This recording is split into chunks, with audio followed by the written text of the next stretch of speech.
നിങ്ങളെ കൊണ്ട് നുണ പറയിച്ചു ഞാൻ നരകത്തിൽ പോകാൻ ഒരു സ്റ്റാറ്റസിന് വേണ്ടി നിങ്ങൾ എന്ത് ചെയ്യും? ഒരു പക്ഷെ കൈ ഉയർത്താം.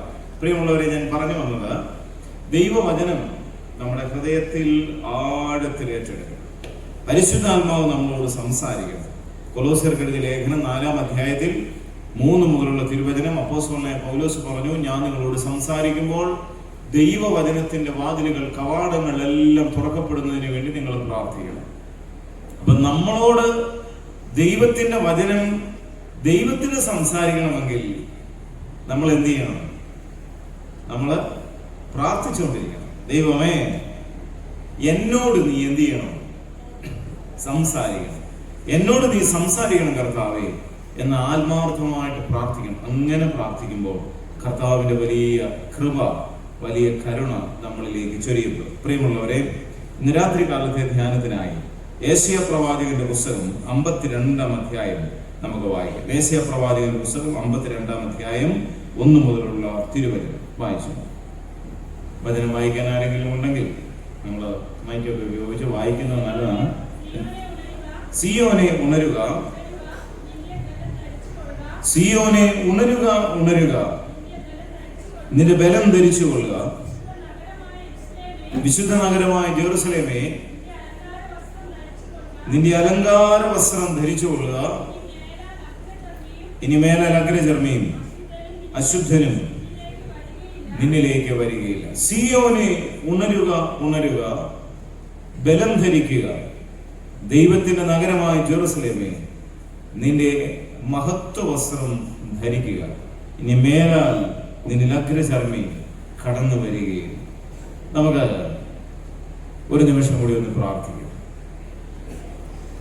സാധിക്കുമെങ്കിൽ നിങ്ങൾക്കൊന്ന് എഴുന്നേറ്റ് നിൽക്കാം. പ്രിയമുള്ളവരെ, ദൈവത്തിന്റെ ആത്മാവ് ശക്തമായി നമ്മളോട് സംവദിക്കട്ടെ. പരിശുദ്ധാത്മാവേ, നീ എഴുന്നള്ളി വരണമേ എൻ്റെ ഹൃദയത്തിൽ എന്ന ഗാനം നമുക്കതിൻ്റെ ഈരടികൾ ഒന്ന് പാടി കർത്താവിനെ മഹത്വപ്പെടും. പ്രിയമുള്ളവരെ, ദൈവവചനം ഒരുക്കപ്പെട്ട ഹൃദയങ്ങളിലെ പ്രവർത്തിക്കും. ദൈവവചന കവാടം തുറക്കപ്പെടുന്നത് എളിമയുള്ള മനുഷ്യരിലാണ്. പ്രസംഗിക്കുന്ന വ്യക്തിയുടെ കഴിവല്ല, നമ്മുടെ യോഗ്യതയല്ല. ദൈവം നമ്മളോട് കരുണ കാണിക്കും. സ്വർഗം നമ്മളോട് കരുണ കാണിക്കാതെ ഒരിക്കലും ദൈവവചനം സ്വീകരിക്കാനോ ദൈവവചനത്തിലൂടെ നമ്മെ തന്നെ തിരുത്താനോ നമുക്ക് പറ്റില്ല. ഈ രാത്രിയിൽ നമുക്ക് എല്ലാവർക്കും പ്രാർത്ഥിക്കാം. സ്വർഗവാതിൽ തുറന്നു ഭൂമി നിർഗളിക്കും പ്രകാശമേ, സ്വർഗവാതിൽ തുറന്നു ഭൂമി നിർഗളിക്കും പ്രകാശമേ, അന്ധകാരവിരിപ്പു മാറ്റിടും ചന്ദ്രമേറുന്ന ദീപമേ,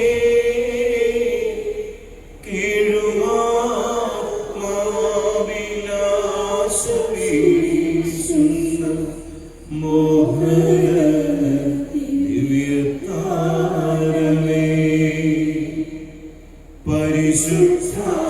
പരിശുദ്ധാത്മാവേ, നീ എഴുന്നള്ളി വരണമേ എൻ്റെ ഹൃദയത്തിൽ. ദിവ്യദാനങ്ങൾ ചിന്തിയുള്ളിൽ ദൈവസ്നേഹം നിറയെ. ചേർന്ന് പാടാം. പരിശുദ്ധാത്മാവേ, കർത്താവേ, ഈ രാത്രിയിൽ അങ്ങയുടെ ചൈതന്യം ഒഴുകണമേ. ദൈവസ്നേഹം, ദൈവചൈതന്യം 1 കൊരിന്ത്യർ 13 ഫിലിപ്പിയർ 2:1 മുതലുള്ള വചനങ്ങളിലൂടെ ശക്തമായി പ്രവഹിക്കട്ടെ. വിദ്വേഷത്തിന്റെയും വെറുപ്പിന്റെയും എല്ലാ അസ്വസ്ഥതകളും ഈ സമൂഹത്തിൽ നടികൾ നീങ്ങി നിൽക്കണമേ. എല്ലാ വ്യാജത്തിന്റെ അരിവുകളും 1 യോഹന്നാൻ 4:1 മുതലുള്ള വചനങ്ങളിലൂടെ യേശുവിന്റെ നാമത്തിൽ നീങ്ങിപ്പോകട്ടെ. കർത്താവ് യേശു 22 വചനം, യഹോവ അടച്ചാൽ ആര് തുറക്കും, യഹോവ തുറന്നാൽ ആരടയ്ക്കും. കർത്താവേ, ഈ കൺവെൻഷൻ പന്തലിന്റെ മുകളിൽ സ്വർഗം തുറക്കണമേ. യോഹന്നാൻ 1:1 വചനം പെയ്തിറങ്ങണമേ കർത്താവേ. ബോധ്യങ്ങൾ പെയ്തിറങ്ങണമേ കർത്താവേ. പാപികൾ മാനസാന്തരപ്പെടാൻ, അശുദ്ധർ ശുദ്ധീകരിക്കപ്പെടാൻ, രോഗികൾ സൗഖ്യപ്പെടാൻ സ്വർഗം ഇറങ്ങണമേ. എസെക്കിയേൽ 38 പരിശുദ്ധാത്മാവിന്റെ കരുണ നിറയട്ടെ. പരിശുദ്ധാത്മാവേ നീഴുന്നള്ളി വരണമേ എൻ്റെ ഹൃദയത്തിൽ, ദിവ്യദാനങ്ങൾ ചിന്തിയെന്നുള്ളിൽ ദൈവസ്നേഹം നിറ. പരിശുദ്ധാത്മാവേ,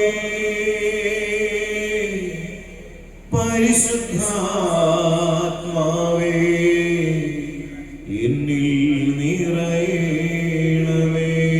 2 കരങ്ങൾ ഉയർത്തി പരിശുദ്ധാത്മാവേ, പരിശുദ്ധാത്മാവേ എന്നിൽ നിറയണമേ. ഒരിക്കൽ കൂടെ പരിശുദ്ധാത്മാവേ, പരിശുദ്ധാത്മാവേ എന്നിൽ നിറയണമേ. യേശുവേ, യേശുവേ എന്നിൽ നിറയണമേ. വചനം നൽകണേ കർത്താവേ, ബോധ്യങ്ങൾ നൽകണമേ കർത്താവേ. ശക്തമായി ഞങ്ങളോട് വചനത്തിലൂടെ സംസാരിക്കണമേ. ഈ കൺവെൻഷൻ പന്തലിന് ചുറ്റും, ഈ ദേവാലയത്തിന് ചുറ്റും അഗ്നിയശങ്ങളും അഗ്നിരഥങ്ങളും ഇറങ്ങണമേ കർത്താവേ. സ്വർഗീയ മാലാഖമാർ ഞങ്ങളെ ചുറ്റി പരിപാലിക്കണം. എല്ലാ അന്തരീക്ഷ ശക്തിയുടെ അധീശനും എല്ലാ ദേശാന്തരൂപികളും FSS 2:2 വെളിപാട് 17 വെളിപാട് 19, 20, 21 വചനത്തിലൂടെ നീങ്ങി പോകട്ടെ. കർത്താവിന്റെ നാമശക്തിയാൽ എല്ലാ ഹൃദയങ്ങളും തുറക്കട്ടെ കർത്താവേ. പരിശുദ്ധാത്മാവിന്റെ കൃപ ഒഴുകണമേ. ഞങ്ങളുടെ പ്രസംഗങ്ങളും ഞങ്ങളുടെ വാക്കുകളും ജ്ഞാനത്തിന്റെ വശീകരണ വാക്കുകളിലല്ല, ആത്മാവിന്റെയും ശക്തിയുടെയും പ്രദർശനത്തിലാണ്. 1 കൊരിന്ത്യർ 2:3 മുതലുള്ള വചനങ്ങളിലൂടെ, 1 കൊരിന്ത്യർ 1:14 മുതലുള്ള വചനങ്ങളിലൂടെ ശക്തമായി പരിശുദ്ധാത്മാവ് ഞങ്ങളുടെ ബുദ്ധിയെല്ലാം നിയന്ത്രിക്കണമേ. എന്റെ നാവിനെ പരിശുദ്ധാത്മാവ് നിയന്ത്രിക്കണമേ. എന്റെ ബുദ്ധിയെ അവിടെ ഏറ്റെടുക്കണമേ. ഈ ജനത്തോട് സംസാരിക്കണമേ കർത്താവേ. പാപത്തെക്കുറിച്ചും നീതിയെക്കുറിച്ചും ന്യായവിധിയെക്കുറിച്ചും ബോധ്യം വരുത്തുന്ന പരിശുദ്ധാത്മാവിന്റെ കൃപ വിളങ്ങണമെന്ന് പ്രാർത്ഥിക്കുന്നു. ആയത് പിതാവിന്റെയും പുത്രന്റെയും പരിശുദ്ധ റൂഹായുടെയും നാമത്തിൽ തന്നെ. ഹല്ലേലൂയ. കഥാസ്ഥാനങ്ങളിൽ യെശയ്യാ പ്രവാചകന്റെ പുസ്തകം 1-ാം അധ്യായം മുതൽ 44-ാം അധ്യായം വരെ 1-ാം യെശയ്യാ എന്നാണ് അറിയപ്പെടുന്നത്. ബാബേൽ പ്രവാസത്തിലേക്ക് പോകുന്നതിന് മുമ്പ് ഇസ്രായേൽ ജനത്തോട് ബാബേലിന്റെ അടിമത്തത്തിൽ പോകരുത്, പോകാനായിട്ട് സാധ്യതയുണ്ട് എന്ന് ദൈവം പ്രവാചകനിലൂടെ അരുളി ചെയ്ത വാക്കുകളാണ് ആദ്യത്തെ 44 അധ്യായങ്ങൾ. 45 മുതൽ 55 വരെ ഏതാണ്ടൊരു കണക്കാണ് ഞാൻ പറയുക, എക്സാക്ട്ലി അങ്ങനെയാണ് എന്നൊന്നുമില്ല. എന്നാൽ 45 മുതൽ 55 വരെ, അല്ലെങ്കിൽ 44 മുതൽ 55 വരെ 2-ാം യെശയ്യാ എന്നാണ് അറിയപ്പെടുന്നത്. ബാബേൽ പ്രവാസ കാലത്ത് ജനമിരിക്കുമ്പോൾ ആ ജനത്തോടുള്ള ദൈവത്തിന്റെ സന്ദേശമാണ് ഈ അധ്യായങ്ങളിൽ. 55 മുതൽ 66 വരെയുള്ള അധ്യായങ്ങൾ 3-ാം യെശയ്യാ എന്നാണ് അറിയപ്പെടുന്നത്. ബാബേൽ പ്രവാസത്തിൽ നിന്ന് മടങ്ങി വരുന്ന ജനം തങ്ങൾ എങ്ങനെ ആയിരിക്കണമെന്നും ആ ജനത്തോട് എങ്ങനെ സംവദിച്ചു എന്നുമുള്ളതൊക്കെ അവസാനത്തെ ആ 10 അധ്യായങ്ങളിൽ കിടപ്പുണ്ട്. പ്രിയ സഹോദരങ്ങളെ, ഞാനിത് ഓർപ്പിച്ചത് നിങ്ങൾ വായിക്കുമ്പോൾ, പഠിക്കുമ്പോൾ നിങ്ങൾക്ക് അത് ഗുണകരമാവും. നിങ്ങൾ എല്ലാവരും നല്ല ബുദ്ധിയുള്ള മനുഷ്യരാണ്. അങ്ങനെ ഞാൻ പറയാൻ കാരണമുണ്ട്. നിങ്ങൾക്ക് എന്നോട് ഇച്ചിരി പണക്കം തോന്നിയാലും, അധികം പേരുടെ കയ്യിലും വേദപുസ്തകവും ഇല്ല, എഴുതാൻ പറ്റുന്നില്ലല്ലോ. കണ്ടോ, ഇങ്ങനെ നമ്മൾ പിണങ്ങുന്ന, പ്രസംഗത്തിലൂടെ പിണങ്ങുന്നത് ഇങ്ങനെ. അധികം പേരുടെ കയ്യിലും വേദപുസ്തകവും ഇല്ല, കിട്ടുന്ന വാക്യങ്ങൾ എഴുതാനായിട്ടുള്ള ഡയറി ഒന്നും ഇല്ല. എനിക്ക് തോന്നുന്നു നിങ്ങളുടെ കയ്യിലൊക്കെ മൊബൈൽ ഉള്ളതുകൊണ്ട് റെക്കോർഡ് ചെയ്തിട്ട് വീട്ടിൽ പോയി എഴുതാനായിരിക്കും. നല്ലതാണ്, നല്ല ബുദ്ധിയാണ്. അതായത് ഞാൻ ഇത് ശ്രദ്ധിക്കുന്നു. പിന്നെ വേറെ ചിലർ ഭയങ്കര ബുദ്ധിയുള്ളതുകൊണ്ട് അവർക്ക് മൊബൈലും വേണമെന്നില്ല, അവർ വീട്ടിൽ പോയിട്ട് കൃത്യമായിട്ട് അതെല്ലാം എന്ത് ചെയ്യും. അപ്പൊ നിങ്ങളുടെ ബുദ്ധിയെ ഓർത്ത് ഞാൻ ദൈവത്തെ കണ്ടുന്നില്ല. Hallelujah, hallelujah. ബുദ്ധിയെ ഓർത്ത് ദൈവത്തെ മഹത്വപ്പെടുത്തുക. അപ്പോൾ ഈ പറയുന്ന കാര്യങ്ങളൊക്കെ നിങ്ങൾ ഓർമ്മയിലിരിക്കണം. ഇന്നലെ രാത്രി പറഞ്ഞ കാര്യങ്ങളെല്ലാം നിങ്ങളുടെ തലച്ചോറിലുണ്ടെന്ന് ഞാൻ കരുതുകയാണ്. പ്രിയമുള്ളവരെ, അങ്ങനെയാണെങ്കിൽ നാം ഇപ്പോൾ വായിച്ച വചനം യെശയ്യാ പ്രവാചകന്റെ പുസ്തകം 52-ാം അധ്യായത്തിന്റെ 1 മുതലുള്ള തിരുവചനം 2-ാം യെശയ്യാ എന്ന് അറിയപ്പെടുന്ന എഴുത്തുകളിൽപ്പെട്ടതാണ്. അവിടെ ഇസ്രായേലിനോട് യഹോവയാം ദൈവം വിളിച്ചു പറയുകയാണ്, ഇസ്രായേലേ, ഉണരുക, ഉണരുക, നീ ബലം ധരിക്കുക, നിന്റെ മഹത്വ വസ്ത്രം നീ ധരിക്കുക. യെശയ്യാ പ്രവാചകന്റെ പുസ്തകം 51-ാം അധ്യായവും 52-ാം അധ്യായവും വായിക്കുമ്പോൾ 3 പ്രാവശ്യം വളരെ ശക്തമായ സന്ദേശം ദൈവം നൽകുന്നുണ്ട്. വേക്കം, ഉണരുക. 51-ാം അധ്യായത്തിന്റെ 9 മുതൽ 16 വരെയുള്ള വാക്യങ്ങൾ വീട്ടിൽ പോയി വായിക്കണം. അവിടെ ദൈവം പറഞ്ഞു, awake and remember God faithfulness. ദൈവത്തിന്റെ വിശ്വസ്തതയെ ഓർത്ത് നിങ്ങൾ എല്ലാവരും ദയവ് ചെയ്ത് ഉണരണം. 51-ാം അധ്യായത്തിന്റെ 17 മുതൽ 22 വരെയുള്ള വാക്യങ്ങൾ, awake, for you have been forgiven. സിയോനെ, ഇസ്രായേലേ, ഉണരുക, നിന്റെ പാപങ്ങളെല്ലാം ഞാൻ ക്ഷമിച്ചിരിക്കുന്നു. മൂന്നാമത് നാം വായിച്ച ഭാഗമാണ് യെശയ്യാ 52:1 മുതൽ 3 വരെയുള്ള തിരുവചനം, awake, for you shall be redeemed. ഇസ്രായേലേ, ഉണരുക, ബലം ധരിക്കുക, മഹത്വവസ്ത്രം ധരിക്കുക, നീ വീണ്ടെടുക്കപ്പെട്ടിരിക്കുന്നു. എന്തുകൊണ്ടാണ് നാം ദൈവത്തെ ആരാധിക്കുന്നത്? ILTC കിട്ടാനാണോ? പ്രിയമുള്ളവരെ, നല്ലൊരു വീട് വെക്കാനായിട്ടാണോ? ജീവിത സാഹചര്യങ്ങളെ വളർത്താനാണോ? എന്തുകൊണ്ട്? Why we are worshiping the Lord? നമ്മൾ ദൈവത്തെ ആരാധിക്കുന്നതിന്റെ കാരണം എന്താണ്? എന്ത് കാരണം പറയാനുണ്ടാവും? എന്നെ ദൈവം നടത്തിയ വിധങ്ങൾ, അതോ എനിക്ക് എന്തെങ്കിലുമൊക്കെ കിട്ടാനായിട്ടുള്ള ഒരാഗ്രഹം? പ്രിയമുള്ളവരെ, ദൈവത്തെ ആരാധിക്കുന്നതിന്റെ കാരണം ദൈവം എനിക്ക് ചെയ്ത ഏറ്റവും വലിയ പുണ്യം, എന്നെ അവൻ വീണ്ടെടുത്തു എന്നുള്ളതാണ്. ഇസ്രായേലിനോട് ദൈവം പറയാണ്, ഇപ്പോൾ ഇവർ ഭയങ്കര ഉറക്കത്തിലാണ്. പ്രിയമുള്ളവരെ, ഈ ജനത്തെ വിളിച്ചിട്ട് പറയുകയാണ്, സിയോനെ, ഉണരുക, ഉണരുക. എന്തുകൊണ്ട് നീ ഉണരണം? നീ ഇപ്പോൾ പാർക്കുന്നത് ബാബേലിന്റെ അടിമത്തത്തിലാണ്. പക്ഷെ നിന്നോട് ഞാൻ പറയുന്നു, നീ എഴുന്നേൽക്ക്, നിന്റെ തളർന്ന ജീവിത സാഹചര്യമൊക്കെ മാറ്റിവെയ്. കാരണം എന്റെ വിശ്വസ്തത നിനക്ക് കവചവും പരിചയവുമാണ്. ഹല്ലേലൂയ. നീ വന്ന് ജീവിച്ച നാളുകളിൽ അത്രയും നീ ഭയങ്കരമായി എന്നോട് അവിശ്വസ്തത കാണിച്ച ജനമാണ്. പക്ഷെ ഇസ്രായേലേ, നീ ഒന്ന് ഉണർന്നേ. നീ എന്റെ വിശ്വസ്തത, എന്റെ ഫെയ്ത്ത്ഫുൾനെസ്, എനിക്ക് നിന്നോടുള്ള കമ്മിറ്റ്മെന്റ്, ഞാൻ നിന്നോട് കാണിക്കുന്ന സ്നേഹം നീ ഒന്ന് ഓർത്താൽ നിനക്ക് എങ്ങനെ കിടന്നുറങ്ങാനായിട്ട് പറ്റും? രണ്ടാമത് പറയാണ്, നിന്റെ ഒരു യോഗ്യതയും നോക്കാതെ ഞാൻ നിന്നോട് ക്ഷമിച്ചിരിക്കുന്നു. ദയവ് ചെയ്ത് ഇസ്രായേലേ, ഉണർന്ന് ജീവിക്കുക. മൂന്നാമത് പറയുക, നിന്നെ ഞാൻ വീണ്ടെടുത്തിരിക്കുന്നു. നിന്നെ ഞാൻ വീണ്ടെടുത്തിരിക്കുന്നു. പ്രിയമുള്ളവരെ, ഈ രാത്രിയിൽ ഞാൻ നിങ്ങളോട് പറയട്ടെ, നാം ദൈവത്തെ ആരാധിക്കുന്നതിന്റെ കാരണം ദൈവം എനിക്ക് ജോലി തന്നതല്ല, ദൈവം എനിക്ക് രോഗസൗഖ്യം തന്നതല്ല. ഇന്ന് തന്ന സൗഖ്യം നാളെ ഒരു രോഗമായി വീണ്ടും ചിലപ്പോൾ വരാം. പ്രിയമുള്ളവരെ, ലാസറിനെ ദൈവം മരിച്ചവരിൽ നിന്ന് ഉയർപ്പിച്ചു. അത് നമ്മുടെ വലിയ പ്രത്യാശയാണ്. പക്ഷേ ഭൗതികമായി വീണ്ടും ലാസർ മരിച്ചു. പ്രിയമുള്ളവരെ, കാനാവിലെ കുറവുകളെ അവൻ തീർത്തു കൊടുത്തു. അവൻ പച്ചവെള്ളത്തെ വീഞ്ഞാക്കി കൊടുത്ത അത് മുഴുവൻ വീണ്ടും തീർന്നുപോയി. നിങ്ങൾ നോക്കണം, നമ്മളുടെ ജീവിതത്തിലെ ഭൗതികതയുടെ അടിസ്ഥാനത്തിലല്ല ദൈവത്തെ ആരാധിക്കേണ്ടത്. പിന്നെ എന്റെ ദൈവം എന്നോട് കാണിച്ച സ്നേഹത്തിന്റെ അടിസ്ഥാനത്തിലാണ് ദൈവത്തെ ആരാധിക്കേണ്ടത്. Hallelujah, hallelujah. യോഹന്നാന്റെ സുവിശേഷം 20-ാം അധ്യായത്തിൽ നിങ്ങൾ എടുക്കണ്ട, കേട്ടിരുന്നാൽ മതി.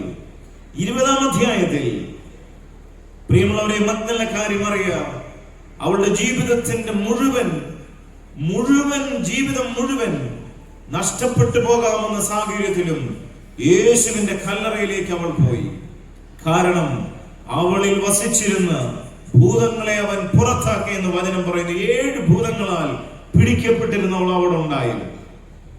പ്രിയമുള്ളവരെ, ഇവളുടെ ജീവിതത്തിൽ ദൈവം ചെയ്തത്, ദൈവം അവളെ വീണ്ടെടുത്തത് അവൾ ഓർത്തു. ഈ രാത്രി നമുക്ക് പ്രാർത്ഥിക്കാൻ, നമുക്ക് ആരാധിക്കാൻ, നമുക്കങ്ങോട്ട് സ്തുതിക്കാനൊന്നും പറ്റാത്തതിന്റെ കാരണം എന്താണ്? പ്രിയമുള്ളവരെ, നിങ്ങൾ വിശുദ്ധ ഗ്രന്ഥത്തിൽ യേശുബാറാസേരയുടെ പുസ്തകമുണ്ട്. അതിൽ 12-ാമത്തെ അധ്യായത്തിൽ 15-ാമത്തെ അധ്യായത്തിൽ 9 മുതലുള്ള തിരുവചനമാണ്. സ്തോത്രഗീതം പാപിക്ക് ഇണങ്ങുന്നില്ല, അവൻ കർത്താവിൽ നിന്ന് പ്രചോദനം ഉൾക്കൊള്ളുന്നില്ല. ആ വാക്കിന് അടിവരയിടണം. സ്തോത്രഗീതം പാപിക്ക് ഇണങ്ങുന്നില്ല. അവൻ എത്ര ശ്രമിച്ചാലും അവൻ ആരാധിക്കാൻ പറ്റുകയില്ല. അവൻ എത്ര ശ്രമിച്ചാലും കൃപാലയിലേക്ക് വരാനായിട്ട് ഒരു താല്പര്യം കിട്ടുകയില്ല. വചനം പറയുക, കാരണം അവൻ പാപിയായതുകൊണ്ട് കർത്താവിൽ നിന്ന് പ്രചോദനം ഉൾക്കൊള്ളുന്നില്ല. പ്രിയമുള്ളവരെ, ആരാധിപ്പാൻ ഇവിടെ സഹോദരങ്ങൾ പാടുന്നത് ഞാൻ കേട്ടു. ആരാധിപ്പാൻ നമുക്കൊരു കാരണമുണ്ട്. കൈകൊട്ടി പാടാൻ ഏറെ കാരണങ്ങളുണ്ട്. എന്താണത്? ഹല്ലേലൂയ, ഹല്ലേലൂയ, എന്റെ യേശു എന്നെ. Hallelujah, hallelujah. നമ്മുടെ ആരാധനയുടെ അടിസ്ഥാനം എന്താണ്? നമ്മുടെ വിശ്വാസത്തിന്റെ അടിസ്ഥാനം എന്താണ്? നാം എന്തുകൊണ്ട് കർത്താവിനെ സ്തുതിക്കുന്നു എന്ന് ചോദിച്ചാൽ പറയുമോ, എന്റെ രക്ഷയുടെ ദൈവമേ, ഞാൻ അവനെ ആരാധിക്കും. എന്റെ പാപം അവൻ ക്ഷമിച്ചു, എനിക്ക് നിത്യതയുടെ കവാടങ്ങൾ തുറന്നു തന്നു. എനിക്കറിയാം എന്റെ ദൈവം എന്നിലും ഞാൻ അവനിലുമാണെന്ന്. അതുകൊണ്ട് ഞാൻ ആരാധിക്കുന്നു എന്ന് പറയാൻ പറ്റുന്ന ദൈവമക്കൾക്ക് കുർബാന ഒരു പ്രചോദനമാണ്, കൺവെൻഷൻ ഒരു പ്രചോദനമാണ്, ദൈവവചന കേൾവി ഒരു പ്രചോദനമാണ്. വലിയ താല്പര്യത്തോടെ അങ്ങനെയുള്ള ദൈവമക്കൾ വചനം സ്വീകരിക്കും. 1 തെസ്സലോനിയ 1-ാം അധ്യായം 6 മുതലുള്ള തിരുവചനം, അവർ എല്ലാവരും പരിശുദ്ധാത്മാവിൽ പ്രചോദിതരായി ദൈവത്തിന്റെ വചനം ഏറെ സന്തോഷത്തോടെ സ്വീകരിച്ചു. തെസ്സലോനിക്കരെ ദൈവം അപ്പോസ്തലനിലൂടെ വീണ്ടെടുത്തപ്പോൾ, തെസ്സലോനിക്കർക്ക് എഴുതിയ ലേഖനം 1-ാം അധ്യായം 6 മുതലുള്ള വചനങ്ങളിൽ പറയുക, അവരെല്ലാവരും പരിശുദ്ധാത്മാവിൽ പ്രേരിതരായി അതീവ സന്തോഷത്തോടെ ദൈവത്തിന്റെ വചനം സ്വീകരിച്ചു. നമുക്ക് ബൈബിൾ എടുത്ത് വായിക്കാൻ പറ്റുന്നില്ല, നമുക്ക് വിശുദ്ധ ആരാധനയിലേക്ക് നേരത്തെ വരാൻ പറ്റുന്നില്ല. പ്രിയമുള്ളവരെ, പ്രാർത്ഥിക്കാൻ ഇരിക്കുമ്പോൾ ഉറക്കം വരുന്നു, വചനം കേൾക്കാൻ ഇരിക്കുമ്പോൾ ഉറക്കം വരുന്നു. നമുക്ക് അത്ര കണ്ടൊന്നും ദൈവത്തെ സ്തുതിക്കാനോ ദൈവത്തെ ആരാധിക്കാനോ പറ്റുന്നില്ല. എന്താണ് അതിന് കാരണമെന്ന് ചോദിച്ചാൽ, കർത്താവിൽ നിന്ന് പ്രചോദനം ഉൾക്കൊള്ളുന്നില്ല. ദൈവം എനിക്ക് ചെയ്തത് അത്ര വലിയ കാര്യമാണെന്ന് ഇന്നുവരെ എനിക്ക് ബോധ്യപ്പെട്ടിട്ടില്ല. എന്റെ ദൈവം എനിക്ക് ചെയ്തത് വലിയ കാര്യമാണെന്ന്, അവൻ എന്നെ രക്ഷയിലേക്ക് നയിച്ചെന്ന്, മാമോദീസയിലൂടെ അവൻ എന്നെ വീണ്ടെടുത്തെന്ന്, കുംഭസാരത്തിലൂടെ എന്നെ യഥാസ്ഥാനപ്പെടുത്തിയെന്ന്, എന്റെ ദൈവം നിത്യത എനിക്ക് വേണ്ടി ഒരുക്കിയിട്ടുണ്ടെന്ന് എനിക്ക് മനസ്സിലാകാൻ തുടങ്ങുന്ന അന്ന് ഞാൻ വീട്ടിലിരുന്ന് പാടാൻ തുടങ്ങും, പ്രാർത്ഥിക്കാൻ തുടങ്ങും, ദേവാലയത്തിൽ ഇരുന്ന് ആരാധിക്കാൻ തുടങ്ങും. ആരാധനയ്ക്ക് ഒരു തീഷ്ണതയുണ്ടാകും. ഇസ്രായേലിന്റെ ജീവിതത്തിൽ പ്രിയമുള്ളവരെ, എന്തുകൊണ്ടാണ് ദൈവം ഇങ്ങനെ വിളിച്ചു പറഞ്ഞത്? നിങ്ങൾ ഉണരുവീൻ എന്ന് പറയാനുള്ള കാരണം എന്താണ്? അതിനൊരു കാരണമുണ്ട്. പ്രിയ സഹോദരങ്ങളെ, ഈ ബാബേൽ പ്രവാസത്തിലേക്ക് ഈ ജനം കടന്നുപോയി. സത്യത്തിൽ ഈ ജനം എന്തുകൊണ്ടാണ് ബാബേൽ പ്രവാസത്തിലേക്ക് പോയത് അതറിയണമെങ്കിൽ നിങ്ങൾ വീട്ടിൽ പോയി യെശയ്യാ പ്രവാചകന്റെ പുസ്തകം 50-ാം അധ്യായത്തിന്റെ 10 മുതലുള്ള തിരുവചനം നിങ്ങൾ വായിക്കണം. യെശയ്യാ പ്രവാചകന്റെ പുസ്തകം 50-ാം അധ്യായം 10 മുതലുള്ള തിരുവചനം. ഇസ്രായേൽ ജനം ബാബേൽ പ്രവാസത്തിലേക്ക് പോകാനുള്ള ഏറ്റവും പ്രധാനപ്പെട്ട കാരണം അവിടെ പറയുന്നുണ്ട്, ഫോൾസ് ഐഡന്റിറ്റി. പ്രിയമുള്ളവരെ, തങ്ങൾ പ്രകാശത്തിലാണെന്ന് പറയുകയും അവരിൽ പ്രകാശമില്ലാതിരിക്കുകയും ചെയ്തു എന്നാണ് ദൈവവചനം പറയുന്നത്. False identity.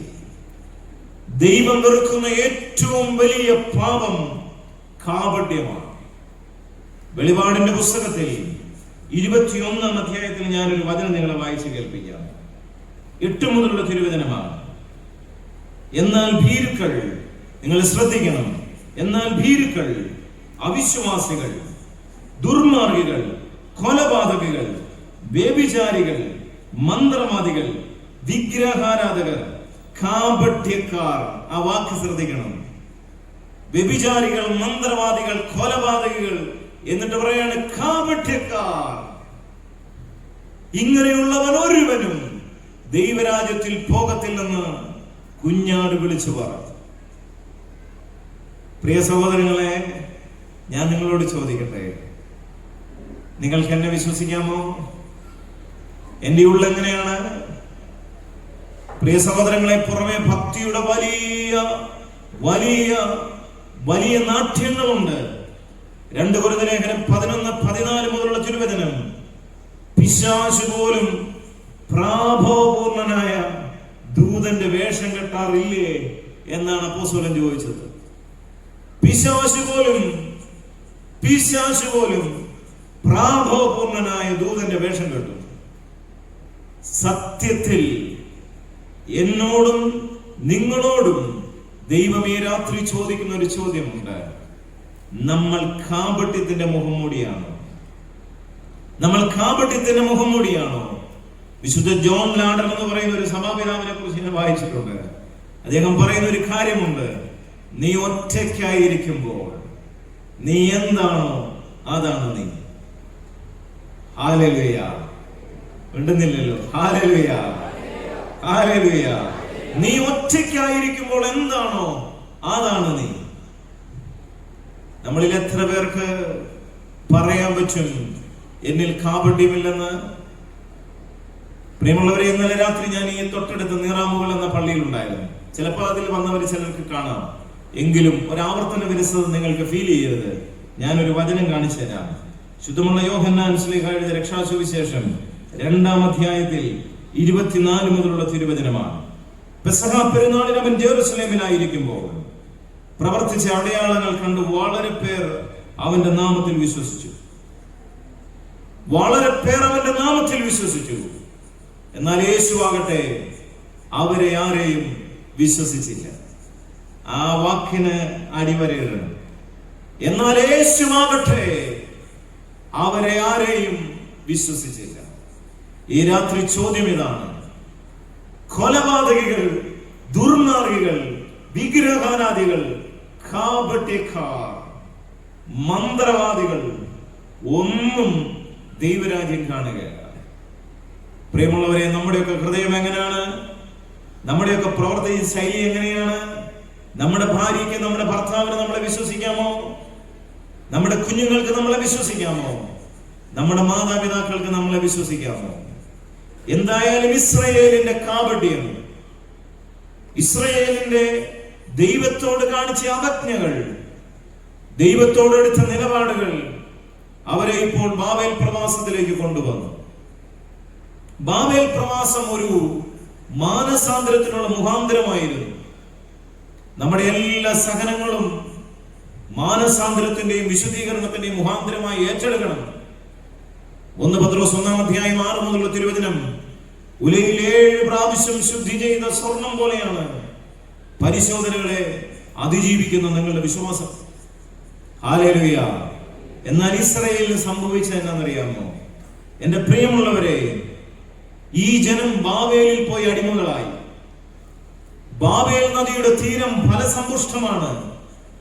അടിമകളാണെങ്കിലും ഇവരവിടെ കൃഷി ചെയ്ത് കാര്യങ്ങളൊക്കെ ചെയ്യാൻ തുടങ്ങി. ഏതാണ്ടൊക്കെ ജീവിതം അവരവിടെ തന്നെ അങ്ങ് പൊരുത്തപ്പെടാൻ തുടങ്ങി. ദൈവത്തിന്റെ ജനം പാർക്കേണ്ട നാടല്ലത്. എന്നിട്ടും അവരുടെ ജീവിതത്തിൽ അവർക്ക് കിട്ടിയ സംരക്ഷണം, അവരുടെ ജീവിതത്തിൽ അവർക്ക് കിട്ടിയ കാര്യങ്ങൾ അവരതുകൊണ്ടൊക്കെ അങ്ങ് തൃപ്തിപ്പെടാൻ തുടങ്ങി. അതിന് തെളിവുകൾ ഒരുപാടുണ്ട്. നെഹമ്യായുടെ കാലഘട്ടത്തിൽ, പ്രിയമുള്ളവരെ, അതിനു മുമ്പും സെരുബാബേലിന്റെ കാലഘട്ടം, ഈ കാലഘട്ടങ്ങളിലൊക്കെ ബാബേൽ പ്രവാസത്തിൽ നിന്ന് ദൈവം ദൈവജനത്തെ വിളിച്ചതാണ്. പക്ഷേ പലരും ദൈവ വിളി കേട്ട് ദൈവത്തിന്റെ ജനത്തിനു വേണ്ടി ദൈവം ഒരുക്കിയ നാട്ടിൽ അവർ പോന്നില്ല. അതിന് കാരണം ഇതാണ്: അവരേതാണ്ടൊക്കെ ബാബേലിൽ സെറ്റിൽഡായി. അവർ കൃഷി ചെയ്യുന്നതൊക്കെ ഫലസമ്പുഷ്ടമായ മണ്ണിലാണ്. അവർക്ക് നല്ല വിളവുകൾ കിട്ടുന്നുണ്ട്. പ്രിയമുള്ളവരെ, ബാബേലിലുള്ളവരുടെ വേർഡ് ഓഫ് അപ്രീസിയേഷൻ അവർക്കുണ്ട്. അവർ ഈ ലോകവുമായി, ബാബേലുമായി പൊരുത്തപ്പെട്ടു. അവരുടെ ആരാധനകൾ കുറഞ്ഞു. പ്രിയ സഹോദരങ്ങളെ, ദൈവാരാധനയിൽ അവർ അലംഭാവം കാണിക്കാൻ തുടങ്ങി. എന്നിട്ട് അവർ പറഞ്ഞ റീസൺ: ഞങ്ങൾ ഞങ്ങളുടെ കിന്നരങ്ങളെ അരളി വൃക്ഷത്തിന്റെ കൊമ്പിന്മേൽ തൂക്കിയിട്ടു. ഞങ്ങൾ സിയോനെ കുറിച്ച് ഓർത്തപ്പോൾ കരഞ്ഞു. യഹോവയുടെ പാട്ടുപാടുമെന്ന് നിങ്ങൾ പറഞ്ഞാൽ അന്യദേശത്ത് ഞങ്ങൾ ഈ പാട്ടൊക്കെ പാടുന്നത് എങ്ങനെ? എക്സ്ക്യൂസസ് കൊണ്ടുവരികയാണ്. ആരാധന ജനത്തിൽ നിന്ന് മാറിപ്പോയി. ഇത് തന്നെയായിരുന്നു അവരുടെ സ്വഭാവം എല്ലാ കാലത്തിലും. പ്രിയമുള്ളവരെ, ഒരു സംതൃപ്തിയുടെ ഉറക്കം. ആമോസ് പ്രവാചകന്റെ പുസ്തകം 6-ാം അധ്യായം 1 മുതലുള്ള തിരുവചനം നിങ്ങൾ വീട്ടിൽ പോയി വായിച്ചാൽ മതി. Homework number 3. ആമോസ് 6:1 മുതലുള്ള വചനം. അവരങ്ങ് സംതൃപ്തിയിൽ, അങ്ങ് സുഖസുഷുപ്തിയിൽ ഒക്കെ അങ്ങ് മുങ്ങിത്താഴാൻ തുടങ്ങി. ദൈവാരാധന അത്ര കാര്യമായി അവർ എടുത്തില്ല. പ്രിയമുള്ളവരെ, ഈ രാത്രി ഞാൻ നിങ്ങളോട് പറയട്ടെ, ദൈവാരാധന ഇച്ചിരി സീരിയസ് ആയിട്ട് തന്നെ നിങ്ങൾ എടുത്തോണം. പള്ളിയിൽ പോകുന്നതും പള്ളിയിൽ കൊണ്ടുപോകുന്നതും സീരിയസ് ആയിട്ട് തന്നെ എടുത്തോണം. ഞാൻ നിങ്ങളെ ഒരു വചനം കാണിച്ചു തരാം. അത് റോമർക്കെഴുതിയ ലേഖനമാണ്, 1-ാം അധ്യായത്തിൽ. റോമർക്കെഴുതിയ ലേഖനം 1-ാം അധ്യായം അതിന്റെ 21 മുതലുള്ള തിരുവചനം. അവർ ദൈവത്തെ അറിഞ്ഞിരുന്നെങ്കിലും അവർ ദൈവത്തെ ദൈവമായി മഹത്വപ്പെടുത്തിയോ അവിടത്തേക്ക് നന്ദി പ്രകാശിപ്പിക്കുകയോ ചെയ്തില്ല. അവർ ദൈവത്തെ ദൈവമായി അറിഞ്ഞിരുന്നെങ്കിലും അവർ ദൈവത്തെ മഹത്വപ്പെടുത്തുകയോ നന്ദി പ്രകാശിപ്പിക്കുകയോ ചെയ്തില്ല. എന്നിട്ട് താഴോട്ടുള്ള വചനം ഇങ്ങനെയാണ്: അവരുടെ യുക്തി വിചാരം നിഷ്ഫലമായി തീർന്നു. വിവേകരഹിതമായ ഹൃദയം അന്ധകാരത്തിൽ ആണ്ടുപോയി. ജ്ഞാനികളെന്ന് അവകാശപ്പെട്ടുകൊണ്ട് അവർ ഭോഷന്മാരായി തീർന്നു. താഴോട്ട്: അവർ നശ്വരനായ ദൈവത്തിന്റെ മഹത്വം, അനശ്വരനായ ദൈവത്തിന്റെ മഹത്വം നശ്വരനായ മനുഷ്യന്റെയോ പക്ഷികളുടെയോ മൃഗങ്ങളുടെയോ ഇഴജന്തുക്കളുടെയോ സാദൃശ്യമുള്ള വിഗ്രഹങ്ങൾക്ക് കൈമാറി. ഇനിയുള്ളതാണ് നിങ്ങൾ ശ്രദ്ധിക്കേണ്ടത്. Therefore, അതുകൊണ്ട് ദൈവം അവരെ തങ്ങളുടെ ഭോഗാസക്തികളോടുകൂടെ ശരീരങ്ങൾ പരസ്പരം അപമാനിതമാക്കുന്നതിന് വിട്ടുകൊടുത്തു. 26-ാം തിരുവചനം. അക്കാരണത്താൽ therefore ദൈവം അവരെ നിന്ദ്യവികാരങ്ങൾക്ക് വിട്ടുകൊടുത്തു. അവരുടെ സ്ത്രീകൾ സ്വാഭാവിക ബന്ധങ്ങൾക്ക് പകരം പ്രകൃതി വിരുദ്ധ ബന്ധങ്ങളിലായി. 28-ാം തിരുവചനം. ദൈവത്തെ അംഗീകരിക്കുന്നത് പോരായ്മയായി അവർ കരുതുന്ന നിമിത്തം അധമവികാരത്തിനും അനുചിത പ്രവർത്തികൾക്കും ദൈവം അവരെ വിട്ടുകൊടുത്തു. വായിച്ചത് നിങ്ങൾ കേട്ടുവെന്ന് ഞാൻ കരുതുകയാണ്. പ്രിയമുള്ളവരെ, ദൈവത്തെ ദൈവമായി അവർ അറിഞ്ഞു. പക്ഷെ അവർ ദൈവത്തെ ദൈവമായി കണ്ട് ആരാധിക്കുകയോ അവിടുത്തേക്ക് നന്ദി പ്രകാശിപ്പിക്കുകയോ ചെയ്തില്ല. അവരുടെ വിവേകരഹിതമായ ഹൃദയം ഇരുണ്ടുപോയി. അവരുടെ യുക്തി വിചാരങ്ങൾ നിഷ്ഫലമായി. അക്കാരണത്താൽ ദൈവം അവരെ അനുചിത പ്രവർത്തികൾക്ക് വിട്ടുകൊടുത്തു. ഹോമോസെക്ഷുവാലിറ്റിയും ഹെറ്ററോസെക്ഷുവാലിറ്റിയും ലിവിംഗ് ടുഗദറും ഡേറ്റിംഗും ഒക്കെ ഈ കാലഘട്ടത്തിൽ ശരിയാണെന്ന് പറയുന്ന ഒരു തലമുറയിലേക്ക് ഞാൻ നിങ്ങളും വന്നു. പ്രിയമുള്ളവരെ, ഈ കഴിഞ്ഞ ദിവസം ഒരു കുടുംബത്തിൽ ആ മകളുമായി ഞാൻ സംസാരിക്കാനിട വന്നു. അപ്പോൾ അവൾ പറഞ്ഞ ഒരു കാര്യം ഇതാണ്: ഞാൻ ഒരാളെയും അങ്ങനെ വിവാഹം ചെയ്യില്ല. ഡേറ്റിംഗ്. അതുകൊണ്ട് ദൈവം അവരെ അനുചിത പ്രവൃത്തികൾക്ക് വിട്ടുകൊടുത്തു. ദൈവാരാധന അത്ര നിസ്സാരമായി നിങ്ങൾ കരുതി, നമ്മൾ കരുതി. പ്രിയമുള്ളവരെ, തോന്നുമ്പോൾ കുർബാനയ്ക്ക് വരാമെന്ന് നമ്മളോട് ആരാ പറഞ്ഞത്? കുമ്പസാരിക്കണ്ടെന്ന് നമ്മളോട് ആരാണ് പറഞ്ഞത്? ഹല്ലേലൂയ. ഇപ്പൊ ഇങ്ങനെ പറയാൻ തുടങ്ങിയെങ്കിൽ നിങ്ങൾക്ക് പിണക്കം തോന്നും. ഞാനാണെങ്കിൽ ഇങ്ങനെ തുടങ്ങിക്കഴിഞ്ഞാൽ ഇങ്ങനെ റേഡിയോ പറയുന്നവർ പറഞ്ഞുകൊണ്ടിരിക്കും, സമയം പോകും. ഹല്ലേലൂയ. സ്വത്രമൊന്നും വരത്തില്ലെന്ന് എനിക്കറിയാം. ഹല്ലേലൂയ. അതുകൊണ്ട് ഞാൻ തന്നെ അങ്ങ് കണ്ടെത്തുകയാണ് പലരെയും. പ്രിയ സഹോദരങ്ങളെ, ഇസ്രായേലിന്റെ ജീവിതത്തിൽ ഒരു വലിയ വലിയ പ്രതിസന്ധി. അവർ ആരാധനയിൽ മുടക്കം വരുത്തുന്നു. അവർക്ക് ആരാധിക്കാൻ പറ്റുന്നില്ല. അതിനവർ പറയുന്ന കാരണം അടിമത്തമാണെങ്കിലും അടിമത്തത്തിൽ നിന്ന് രക്ഷപ്പെടാൻ ദൈവം വിളിക്കുമ്പോഴും ദൈവത്തിന്റെ അഭിഷിക്തരുടെ കൂടെ, ദൈവം നിയോഗിച്ചവരുടെ കൂടെ പോകാൻ ഈ ജനം തയ്യാറല്ല. അവരവരുടെ സാഹചര്യങ്ങളിൽ അങ്ങനെയൊന്ന് കോംപ്രമൈസ് ചെയ്തു പോവുക. ഇതേ അപജയം നമ്മളിലുണ്ട്. ഇതേ അപജയം നമ്മുടെ ഇടവകകളിലുണ്ട്. വിശുദ്ധ കുർബാനയ്ക്ക് നേരത്തെ വരുന്നവരുടെ എണ്ണം നിങ്ങൾ ഒന്നെടുത്തേ. ഞാനിത് കുറ്റമായി പറഞ്ഞതല്ല. നമ്മുടെ കുഞ്ഞുങ്ങളെ ദേവാലയത്തിലേക്ക് കൊണ്ടുപോകുന്ന വിധം ഒന്നെടുത്തേ. പ്രിയമുള്ളവരെ, നമ്മുടെ കുഞ്ഞുങ്ങള് തളർന്നു വീഴുമെന്നാണ് പറയുന്നത്. തളർന്നു വീഴും. പോകുന്നതിന് മുമ്പ് എന്തെങ്കിലുമൊക്കെ കൊടുത്ത് നമ്മൾ വയറ് നിറച്ച്, തീരെ കുഞ്ഞുങ്ങളെ ഒന്നും ഞാൻ പറയില്ല, പക്ഷേ 8, 9, 10 വയസ്സായ കുഞ്ഞുങ്ങൾ, പ്രിയമുള്ളവരെ, അവർക്ക് കുർബാനയുടെ ഒരു പ്രാധാന്യം എന്താണെന്ന് പോലും അറിയില്ല. നമ്മുടെ കുഞ്ഞുങ്ങളിൽ എത്ര പേർക്കറിയാം നോമ്പിന്റെ പ്രാധാന്യം? എന്നാൽ നിങ്ങൾ ശ്രദ്ധിച്ചേ, നമ്മുടെ ഈ ചുറ്റുവട്ടത്തെല്ലാം അനേക ഇസ്ലാം സഹോദരങ്ങളുണ്ട്. പ്രിയമുള്ളവരെ, അവരിൽ നിന്നൊക്കെ സാംശീകരിക്കേണ്ട പല കാര്യങ്ങളും ഇപ്പോൾ ഉണ്ട്. എന്താണത്? അവരുടെ നോമ്പ്, അവരുടെ കുഞ്ഞുങ്ങൾ പോലും അത്ര കർശനമായി. ഞാൻ ഇന്ന് ഉച്ചയ്ക്ക്, പ്രിയമുള്ളവരെ, 12:30 കഴിഞ്ഞപ്പോൾ എന്റെ കുഞ്ഞുങ്ങളെ സ്കൂളിൽ നിന്ന് എടുത്ത് ഞാൻ അവിടെ നമ്മുടെ ഒരു കടയിൽ വന്ന് നിൽക്കുകയാണ്. 12:30 കഴിഞ്ഞു. പ്രിയമുള്ളവരെ, ഒരു സ്നേഹിതൻ അവിടെ കയറി വന്നു, ഒരു ബൈക്ക് അവിടെ കൊണ്ടു നിർത്തി. എന്നിട്ട് എന്നോട് ചോദിച്ചു, ഇവിടെ അടുത്ത് എവിടെയാണ് ഒരു മുസ്ലിം ദേവാലയം ഉള്ളത്? ഇവിടെ അടുത്ത് എവിടെയെങ്കിലും ഒരു ദേവാലയമുണ്ടോ? അപ്പോൾ ഞാൻ ചോദിച്ചു, എന്താണ്? ഏതെങ്കിലും അഡ്രസ് തിരഞ്ഞു വന്നതാണെങ്കിൽ എന്തിനാണ് എന്ന് ചോദിച്ചു. അപ്പൊ എന്നോട് പറഞ്ഞു, എനിക്കൊന്ന് പ്രാർത്ഥിക്കാനായിട്ടാണ് എന്ന് പറഞ്ഞു. സത്യത്തിൽ ഈ രാത്രി ഞാൻ നിങ്ങളോട് ചോദിക്കട്ടെ, നോമ്പ് ഒരു സീരിയസ് ആയിട്ട് എടുത്ത എത്ര വീട്ടുകാരുണ്ട്? നമ്മുടെയൊക്കെ കുഞ്ഞുങ്ങൾക്ക് മുട്ട കൊടുത്തിട്ടാ സ്കൂളിൽ വിടുന്നത്. ഇല്ലെങ്കിൽ എന്നാ ചെയ്യും? ഹല്ലേലൂയ. ഉണ്ടെന്നില്ലല്ലോ. ഹല്ലേലൂയ. ഇല്ലെങ്കിൽ തളർന്നു പോകുമെന്ന് ഇങ്ങനെ നീ ഉരുട്ടിക്കൊടുത്തത്. പ്രിയമുള്ളവരെ, 18ാമത്തെ വയസ്സെത്തുന്നതിന് മുമ്പ് ആദ്യത്തെ തട്ട് നമ്മുടെ താടിക്കിട്ട് കിട്ടും.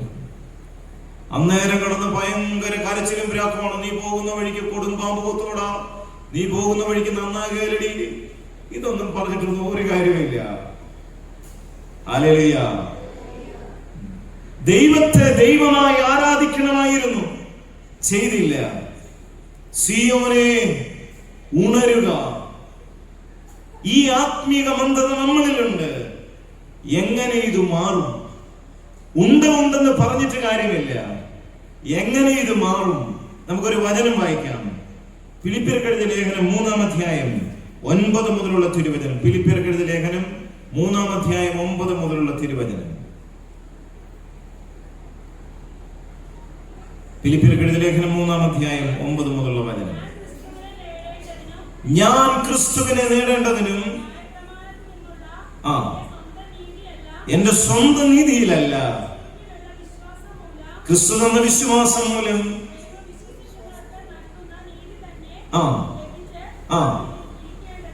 നീതി, ദൈവിക നീതി ലഭിച്ചു ജീവിക്കേണ്ടതിന്,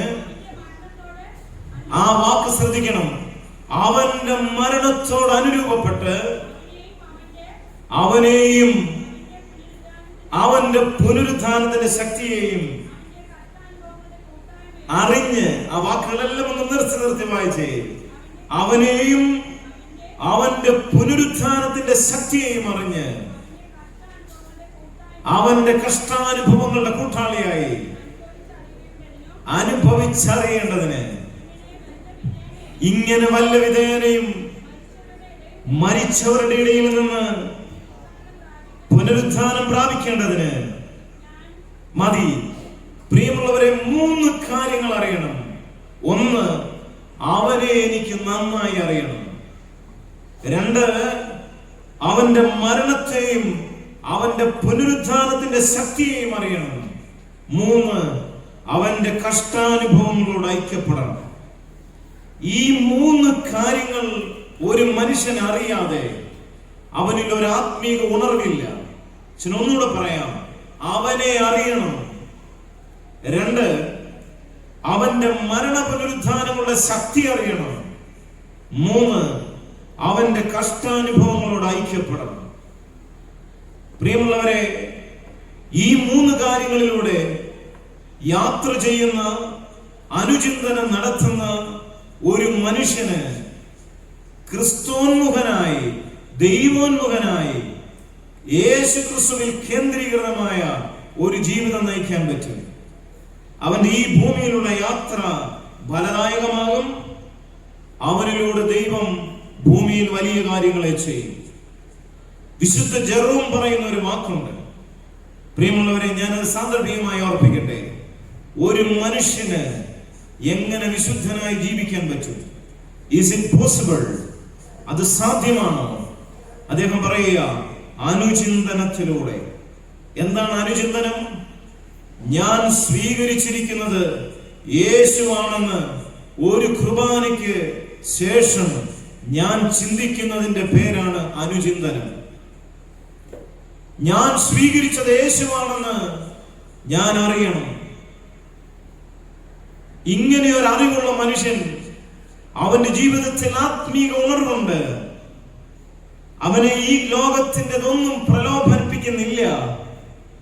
പ്രിയമുള്ളവരെ, കാരണം അവൻ യേശുവിലും യേശു അവനിലും വസിക്കുന്നുണ്ട്. നമ്മളിൽ എത്ര പേർക്ക് അങ്ങനെ ഒരു ധാരണയുണ്ട്? പ്രിയമുള്ളവരെ, അതുകൊണ്ടാണ് 1 കൊരിന്ത്യർ ലേഖനം 6-ാം അധ്യായത്തിൽ അപ്പോസ്തലനായ പൗലോസ് ഒരു ചോദ്യം ചോദിച്ചു. ആ ചോദ്യം വളരെ പ്രസക്തമാണ്.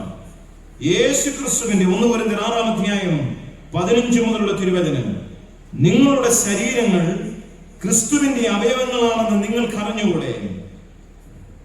യേശുവിന്റെ അവയവങ്ങൾ എടുത്ത്, എനിക്ക് യേശുവിന്റെ അവയവങ്ങൾ എടുത്ത് ഒരു വേശ്യയുടെ അവയവങ്ങളാക്കാമെന്നോ? ഒരു നാളും പാടില്ല. നിങ്ങളുടെ ഇടയിൽ അങ്ങനെയൊന്ന് കേൾക്കുക പോലും അരുത്. ചോദ്യം ഇതാണ്, അവനെ അറിയണം. Where is he? എവിടെയാണ് ക്രിസ്തു? 1 യോഹന്നാൻ 4:4, നിങ്ങളിലാണ് ക്രിസ്തു, എന്റെ ശരീരത്തിലാണ് ക്രിസ്തു. യേശുവിന്റെ ശരീരരക്തങ്ങൾ എന്റെ ശരീരരക്തങ്ങളിൽ ഉള്ളതിനാൽ അവൻ എന്റെ ശരീരം അവൻ വസിക്കുന്ന മന്ദിരമാക്കി രൂപാന്തരപ്പെടുത്തിയതുകൊണ്ട് എന്റെ യേശു എന്റെ ശരീരത്തിലാണ്. അവനെ അറിയണം. അവന്റെ പുനരുത്ഥാനത്തിന്റെ ശക്തി അറിയണം. അവന്റെ കഷ്ടാനുഭവങ്ങളോട് നിങ്ങൾ താതാത്മ്യപ്പെടണം. ക്രിസ്തുവിൽ നിങ്ങൾ മരിച്ച് ക്രിസ്തുവിൽ നിങ്ങൾ ഉയർക്കണം. മാമോദീസയിൽ അതാണ് സംഭവിച്ചത്. പ്രിയ സഹോദരങ്ങളെ, റോമർക്ക് ലേഖനം കൊടുക്കുമ്പോൾ വീണ്ടും അപ്പോസ്തലൻ അത് ഓർമ്മിപ്പിക്കുന്നുണ്ട്. നിങ്ങളിൽ എത്ര പേർക്ക് എന്നെ പിന്തുടരാൻ പറ്റുന്നുണ്ട് എന്ന് എനിക്കറിയില്ല, എങ്കിലും ഞാൻ ചില ആത്മീക സത്യങ്ങൾ നിങ്ങളോട് പറയട്ടെ. എന്റെ പ്രിയമുള്ളവരെ, 6-ാം അധ്യായത്തിന്റെ 3 മുതലുള്ള തിരുവചനം, യേശു ക്രിസ്തുവിനോട് ഐക്യപ്പെടാൻ മാമോദീസ സ്വീകരിച്ച നാം എല്ലാവരും അവന്റെ മരണത്തോടാണ് ഐക്യപ്പെട്ടത്. പ്രിയമുള്ളവരെ, അവന്റെ മരണത്തിന് സാദൃശ്യമായ മരണത്തിൽ നാം അവനോട് ഐക്യപ്പെട്ടിരിക്കുന്നു എന്ന് റോമർ 6:5. യേശു ക്രിസ്തുവിനോടുകൂടെ നമ്മുടെ പഴയ മനുഷ്യൻ ക്രൂശിക്കപ്പെട്ടിരിക്കുന്നെന്ന് നിങ്ങൾക്കറിയില്ലേ? റോമർ 6:6-7 വചനം. അപ്പോസ്തലൻ പറയുക, ഈ ഒരു യാഥാർത്ഥ്യം ഉൾക്കൊള്ളുന്നവൻ എങ്ങനെ ഒരു മദ്യശാലയിൽ പോയിരിക്കാൻ പറ്റും? യേശുവിന്റെ ശരീരം എന്റെ ശരീര രക്തങ്ങളോട് ചേർന്നുണ്ടെന്ന് അനുഭവിച്ചറിഞ്ഞ ഒരു മനുഷ്യൻ എങ്ങനെ വ്യഭിചാര പാപത്തിൽ പോകും? അന്യായ പ്രേമബന്ധങ്ങളിൽ പോകും. എന്റെ പ്രിയമുള്ളവരെ, ഇവിടെ സ്വർഗത്തിലെ ദൈവം വിളിച്ചു പറയുകയാണ്, സിയോനേ ഉണരുക, ഉണരുക. ഈ രാത്രി ദൈവം നമ്മളോട് പറയുകയാണ്, ഈ ആത്മീക മന്ദതയൊക്കെ മാറണം. പ്രിയമുള്ളവരെ, നമ്മുടെ ആത്മീക ജീവിതം കൊണ്ട് നമ്മുടെ കുടുംബത്തിന് എന്ത് പ്രയോജനമുണ്ട്? നമ്മുടെ ആത്മീക ജീവിതം കൊണ്ട് നമ്മുടെ സമൂഹത്തിന് എന്ത് പ്രയോജനമുണ്ട്? ഞാൻ ഒരു ആത്മീകനാണെന്ന് പറയുന്നത് കൊണ്ട് പരിശുദ്ധ സഭയ്ക്കൊരു എന്ത് പ്രയോജനമുണ്ട്? ഏറ്റവും അവസാനം അച്ഛനൊരു ചോദ്യം ചോദിക്കട്ടെ. ഞാൻ ഒരാത്മീകനാണെന്ന് ഞാൻ പറയുന്നത് കൊണ്ട്, ഞാൻ ദേവാലയത്തിൽ പോകുന്നത് കൊണ്ട് എനിക്ക് എന്ത് പ്രയോജനമുണ്ട്? എന്നിലൂടെ ആര് ദൈവത്തെ കണ്ടു? ആരും കണ്ടില്ല. എന്നിലൂടെ ആര് മാനസാന്തരപ്പെട്ടു? നാളിതുവരെ ആരും മാനസാന്തരപ്പെട്ടില്ല. എന്നിലൂടെ ആര് ആശ്വാസം കണ്ടെത്തി? ഒരാളുടെ പേര് പറയാനുണ്ടോ? ഒരാൾ പോലുമില്ല. വചനത്തിലൂടെ ദൈവം ഇസ്രായേലിനോട് വിളിച്ചു പറഞ്ഞ അതേ ശബ്ദം ഈ രാത്രി പറയുക, സിയോനേ ഉണരുക, ക്രിസ്തു നിന്നിലുണ്ട്. നമ്മുടെ ഈ സുഖസുഷുപ്തിയുടെ എല്ലാ മേഖലകളും എടുത്തു മാറ്റണം. പ്രിയമുള്ളവരെ, ഉത്തമഗീതം 2-ാം അധ്യായം 10 മുതലുള്ള തിരുവചനം നിങ്ങൾ വായിക്കണം. സഭയുറങ്ങുമ്പോൾ പ്രിയൻ വാതിക്കൽ വന്നു നിന്ന് വിളിക്കുന്നുണ്ട്. നിങ്ങളത് വീട്ടിൽ പോയി ധ്യാനിച്ചാൽ മതി. ഏതാണ്ട് 8 കൂട്ടം കാര്യങ്ങളൊക്കെ പറഞ്ഞിട്ടാണ് വിളിക്കുന്നത്. ഇതാ ശീതകാലം കഴിഞ്ഞു, മഴ മാറി, പുഷ്പങ്ങൾ ഭൂമിയിൽ കാണാൻ തുടങ്ങി, കുറുപ്രാവിന്റെ ശബ്ദം ദേശത്തെങ്ങും മുഴങ്ങാൻ തുടങ്ങി. എന്നിട്ട് പ്രിയൻ വിളിച്ചു പറയുക, wake up my beloved and my Dove, എന്റെ പ്രിയേ, എന്റെ പ്രാവേ, എഴുന്നേറ്റ് വരിക. ദൈവം നമുക്കെല്ലാം തന്നില്ലേ? കുഞ്ഞുങ്ങളെ തന്നു, സമൃദ്ധി തന്നു. പണ്ടത്തെ കാലം വിചാരിച്ചു നോക്കിയാൽ ദൈവം നമ്മളെ എത്രത്തോളം നടത്തി. പ്രിയമുള്ളവരെ, ബാബേലിന്റെ ജീവിതത്തിൽ ചില സുഖസുഷുപ്തികൾ കണ്ടെത്തി. ഇസ്രായേൽ ഉറങ്ങിയതുപോലെ നമ്മുടെ വീടുകൾ ഉറക്കത്തിലാണ്. സന്ധ്യയ്ക്കുള്ള പ്രാർത്ഥനകൾ മുടങ്ങി. തോന്നുന്ന സമയത്തായി പ്രാർത്ഥനകൾ. യാതൊരു സമയക്ലിപ്തതയുമില്ലാത്ത ജീവിതം. തോന്നുമ്പോൾ കഴിക്കുന്നു, തോന്നുന്ന രീതിയിൽ കഴിക്കുന്നു, തോന്നുന്ന രീതിയിൽ വിശുദ്ധ ആരാധനയ്ക്ക് വരുന്നു. കുഞ്ഞുങ്ങൾ സൺഡേ സ്കൂൾ പഠിച്ചാലും ബൈബിള് വായിച്ചാലും വായിച്ചില്ലേലും, സൺഡേ സ്കൂൾ പഠിച്ചാലും പഠിച്ചില്ലേലും വലിയ വേദനയൊന്നുമില്ലാത്ത മാതാപിതാക്കളായി ഞാനും നിങ്ങളും രൂപാന്തരപ്പെട്ടു. നമ്മുടെ എല്ലാം ലക്ഷ്യം എങ്ങനെയെങ്കിലും ഈ ഭൂമിയിൽ നിന്ന്, ഈ നാട്ടിൽ നിന്ന് അന്യനാടുകളിൽ പോണം. നമ്മുടെ കുഞ്ഞുങ്ങളെല്ലാം ഇവിടെ ഒരുപാട് രമ്യകർമ്മ്യങ്ങൾ പണിയണം. നമുക്കെല്ലാം ഒത്തിരി കാര്യങ്ങൾ നേടാനുള്ള വെമ്പലാണ്. പ്രിയമുള്ളവരെ, എല്ലാത്തിനോടും അസംതൃപ്തി. ഭക്ഷണം കഴിക്കാൻ മേല, അസുഖമാണ്, പ്രഷറാണ്, ഷുഗറാണ്, എപ്പോഴും പരാതി, എപ്പോഴും പരിവട്ടങ്ങൾ. ജീവിത പങ്കാളിയിൽ സംതൃപ്തി കണ്ടെത്താൻ പറ്റുന്നില്ല. കുഞ്ഞുങ്ങളിൽ നിന്ന് സ്നേഹം കിട്ടുന്നില്ല. കുഞ്ഞുങ്ങളെ കൊണ്ട് ഒരു സംതൃപ്തിയും കിട്ടാത്ത രീതിയിൽ മനസ്സ് തഴമ്പിച്ചു പോയി. എന്നാൽ ഇന്ന് രാത്രി ഞാൻ നിങ്ങളോട് പറയട്ടെ, എന്താണ് ഇതിന് കാരണം? ഇതിനൊരൊറ്റ കാരണമേ ഉള്ളൂ, അത് ആത്മീക മന്ദതയാണ്. എഴുന്നേറ്റിരുന്ന് പ്രാർത്ഥിക്കേണ്ട സമയങ്ങളിൽ ലോകത്തിന്റെ വ്യാപാരങ്ങളിൽ മനസ്സുടക്കി ദൈവകൃപയ്ക്ക് അന്യമായി ജീവിച്ച ഒരു തലമുറയോട് ദൈവം വിളിച്ചു പറയുന്നു, സിയോനെ ഉണരുക, ഉണരുക. അവനെ നീ അറിയണം, അവന്റെ കഷ്ടാനുഭവത്തോട് ഐക്യപ്പെടണം, അവന്റെ പുനരുദ്ധാനത്തിന്റെ ശക്തി നീ അറിയണം. ഹല്ലേലൂയ. എന്നോട് ഈ കഴിഞ്ഞ നാളുകളിൽ പലരും ചോദിച്ചു, വലിയ ചൂടാണ്, എങ്ങനെയെങ്കിലും എന്നോട് അവർ പറഞ്ഞ വാക്കുകളൊക്കെ ഞാൻ അങ്ങ് വിളിച്ചു പറയുക. എന്നോട് പറയാണ്, എത്രയും വേഗം കഴിയുമെങ്കിൽ 1 മണിയാകുന്നതിന് മുമ്പ് എങ്ങനെയെങ്കിലും ദുഃഖവെള്ളിയാഴ്ചയുടെ ശുശ്രൂഷ എങ്ങനെയെങ്കിലും ദുഃഖവെള്ളിയാഴ്ചയുടെ ശുശ്രൂഷകൾ ഒന്ന് ചുരുക്കി അച്ഛാ തീർക്കണം. കോവിഡിന്റെ കാലത്ത് ഇതൊന്നും ഇല്ലാതിരുന്നപ്പോഴും ഒന്നും സംഭവിച്ചില്ലല്ലോ. കോവിഡിന്റെ കാലത്ത് ഇതൊന്നും ഇല്ലാതിരുന്നപ്പോഴും ഇതൊന്നും സംഭവിച്ചില്ലല്ലോ. എന്റെ പ്രിയ സഹോദരങ്ങളെ, സുദീർഘമായ പാട്ടുകളും സുദീർഘമായ പ്രമേയോത്സവങ്ങളും എല്ലാം ക്രമീകരിച്ചു വെച്ചത് എന്തിനാണെന്നറിയാമോ?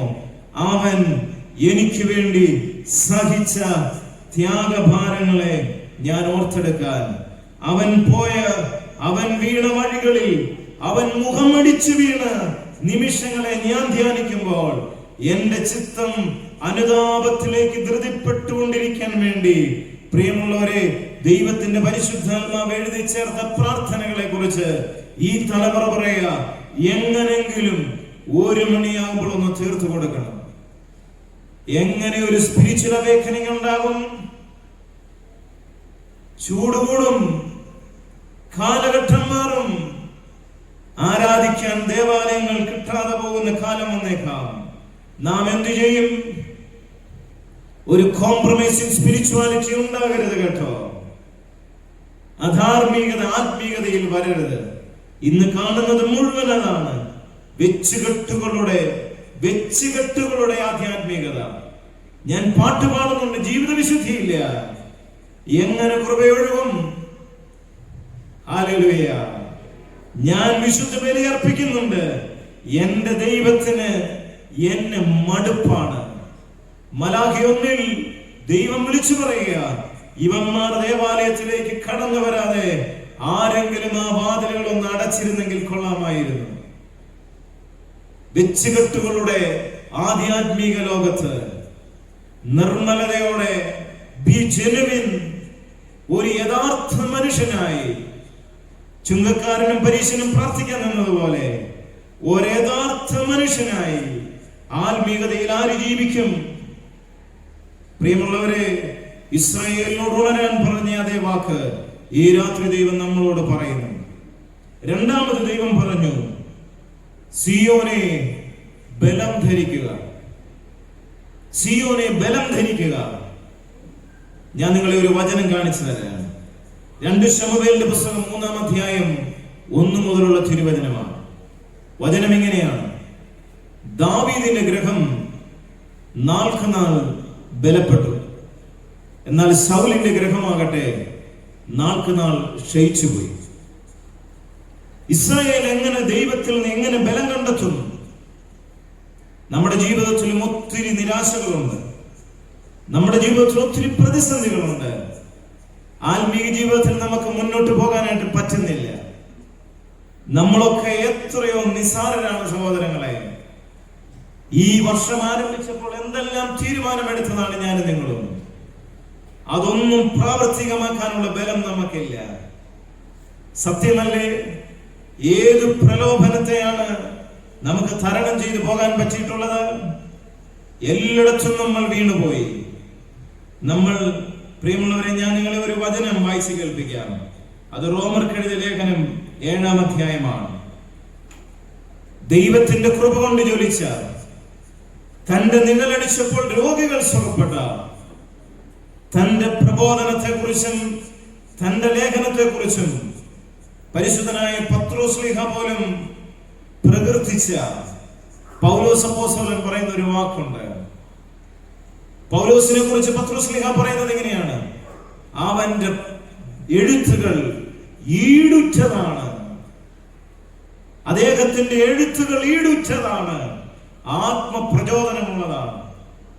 അത്ര കൃപയുള്ള, അത്രമേൽ ദൈവത്തെ അറിഞ്ഞ, പൗലോസ് അപ്പോസ്തലൻ പറയുന്ന ഒരു വാക്ക് എന്നെ ഒത്തിരി ചിന്തിപ്പിച്ചിട്ടുണ്ട്. അതിങ്ങനെയാണ്. റോമർക്കെഴുതിയ ലേഖനം 7-ാം അധ്യായം 18 മുതലുള്ള തിരുവചനം.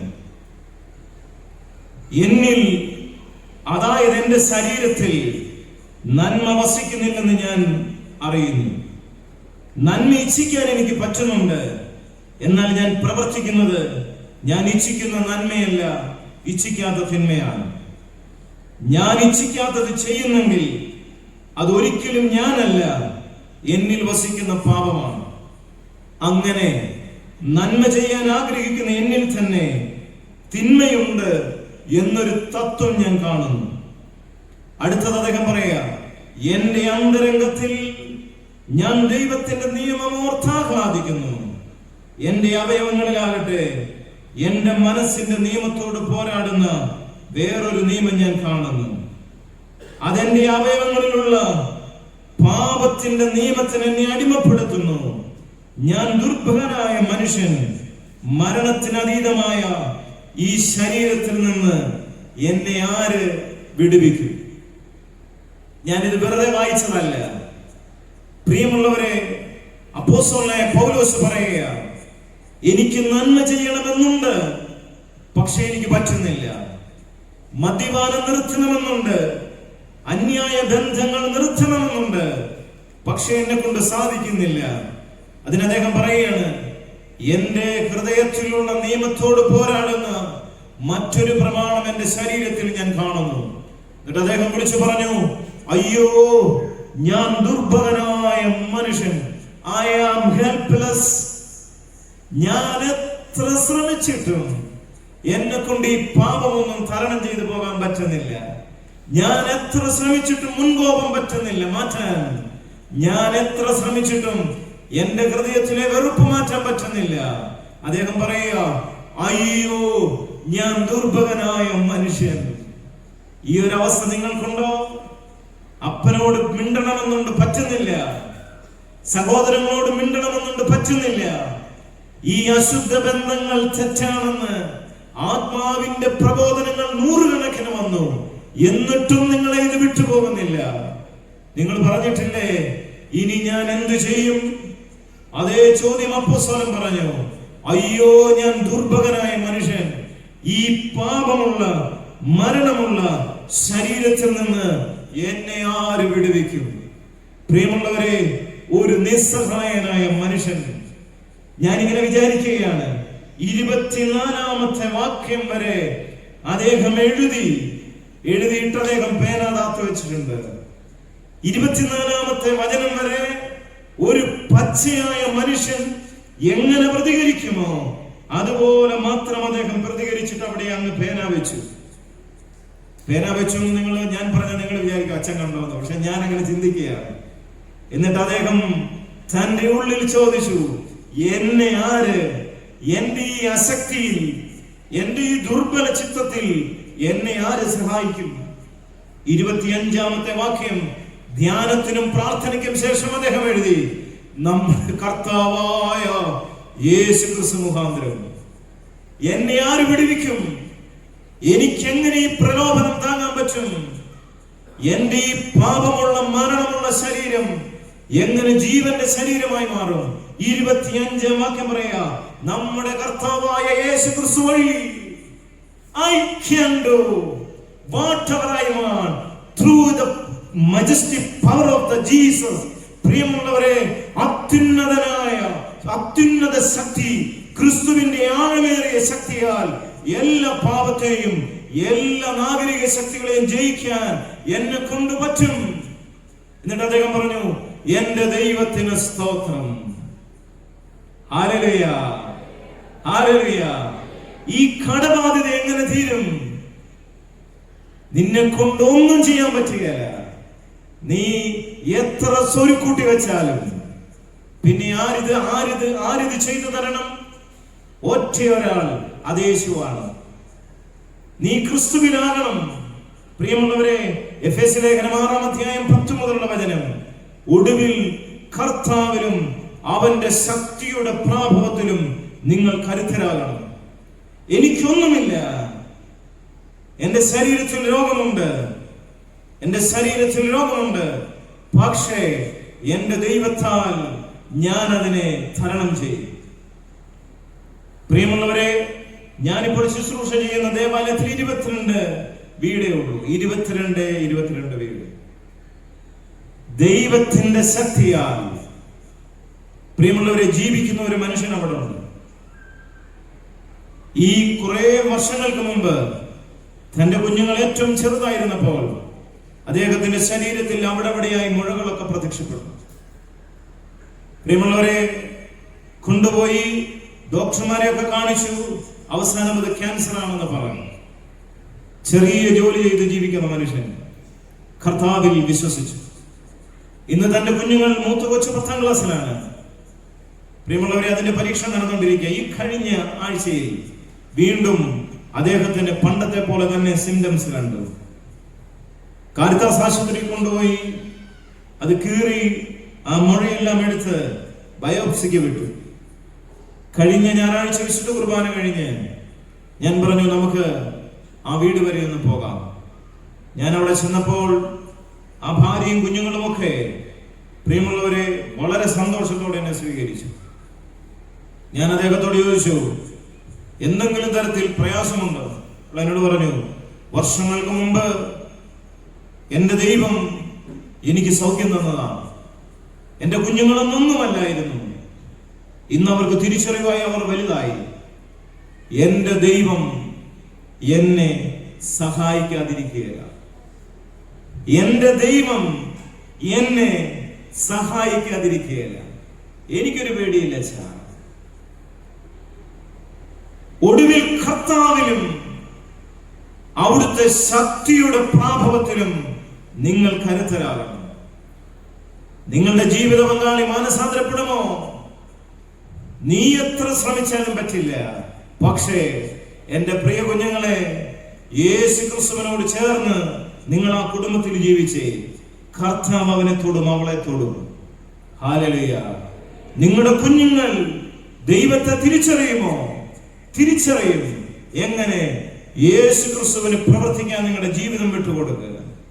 പ്രിയമുള്ളവരെ, ഫിലിപ്പിയർക്ക് എഴുതിയ ലേഖനം 4-ാം അധ്യായത്തിൽ 13 മുതലുള്ള തിരുവചനങ്ങളിൽ അപ്പോസ്തലൻ പറഞ്ഞതാണ്, എന്നെ ശക്തനാക്കുന്നവനിലൂടെ എനിക്കെല്ലാം ചെയ്യാൻ പറ്റും. ഇസ്രായേലേ, നീ ബാബേലിന്റെ അടിമത്തത്തിലാണ്. നീ ബാബേലിന്റെ അടിമത്തത്തിലാണ്. എങ്ങനെ സ്വന്തം നാട്ടിലേക്ക് പോകുമെന്ന് നീ ചോദിച്ചാൽ ദൈവം നിനക്ക് വേണ്ടി പ്രവർത്തിക്കും. നീ എഴുന്നേൽക്കുക. ഹല്ലേലൂയ. എങ്ങനെ നിന്റെ കടബാധ്യത മാറുമെന്ന് ചോദിച്ചാൽ നിന്റെ ദൈവം നിനക്ക് വേണ്ടി പ്രവർത്തിക്കും. ദൈവത്തിന്റെ ശക്തിയിൽ നിങ്ങൾ അഭയപ്പെടണം. ഹല്ലേലൂയ. നമ്മുടെ ഇവിടെ ശ്രേഷ്ഠ കാലം ചെയ്ത പൗലോസ് ബാവ തിരുമനസ്സുകൊണ്ട് വെച്ചൊരു ദേവാലയമാണ് 1947. പ്രിയമുള്ളവരെ, ഞാൻ ആ ദേവാലയത്തിലേക്ക് ചെല്ലുന്നതിന് 1 മാസം മുമ്പ് ആ ദേവാലയത്തിന്റെ മേളെല്ലാം ഇടിഞ്ഞുപോയി. അപ്പോൾ നിങ്ങൾ ഓർത്തോണം, എൻ്റെ ഒരു ശക്തി. പള്ളിയിലൂടെ ചെല്ലുന്നതിന് മുമ്പ് പള്ളി ഇടിഞ്ഞ്, അപ്പോൾ അവിടെ ഒരു ധ്യാന മന്ദിരത്തില് ഒരു ഹാളിലാണ് കുർബാന നടന്നത്. അപ്പൊ ഈ മേള് ഒത്തിരി താന്നാണ് ഷീറ്റ്. എന്നിട്ട് അതിന്റെ മേളിൽ ഇങ്ങനെ ഈ തുണി കെട്ടിയിരിക്കുക. അപ്പൊ ഈ സൈഡിലെല്ലാം ഇങ്ങനെ കളം കട്ട, അത് തേച്ചിട്ടില്ല.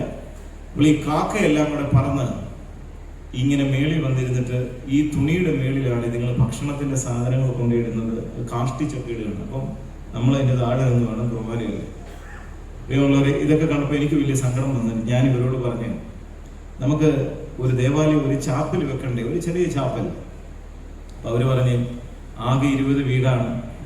ഈ 20 വീട്ടില് ഇതുവരെയായിട്ടുള്ള ശമ്പള കുടിശ്ശിക എന്ന് പറയുന്നത് ഏതാണ്ട് 80,000 രൂപയുണ്ട്.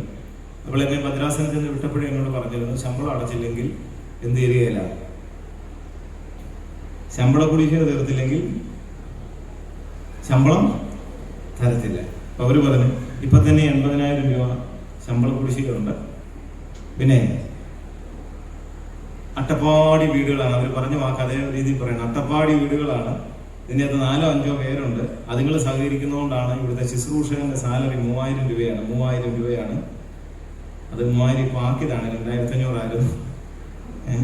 ഇവിടെ ആകെപ്പാടെ ഒന്നുമില്ല. പിന്നെ അച്ഛൻ കഴിച്ചിട്ട് കുർബാന കഴിഞ്ഞിറങ്ങി വല്ലതും കഴിക്കണമെന്നുണ്ടെങ്കിൽ ഈ ഒരു 3-4 വീട്ടുകാര് മാറി മാറി സഹകരിച്ചാലേ നടക്കുകയുള്ളൂ. അപ്പൊ ഞാൻ ചോദിച്ച്, അപ്പൊ ചുരുക്കി പറഞ്ഞ ചാപ്പൽ ഉള്ളത് കൊണ്ടൊക്കെ ചൊല്ലിപ്പോകും. വേണമെങ്കിൽ നമുക്ക് ഇതിന്റെ മേളിൽ ഈ തുണിയൊക്കെ മാറ്റി നമുക്ക് വേണമല്ലോ PVCയുടെ ഒരു ചെറിയ പാനലിംഗ് ഒക്കെ ചെയ്ത് എന്തെങ്കിലും ഒരു പരിപാടി ചെയ്യാം. അതിന് പൈസ ആര് കണ്ടെത്തണം?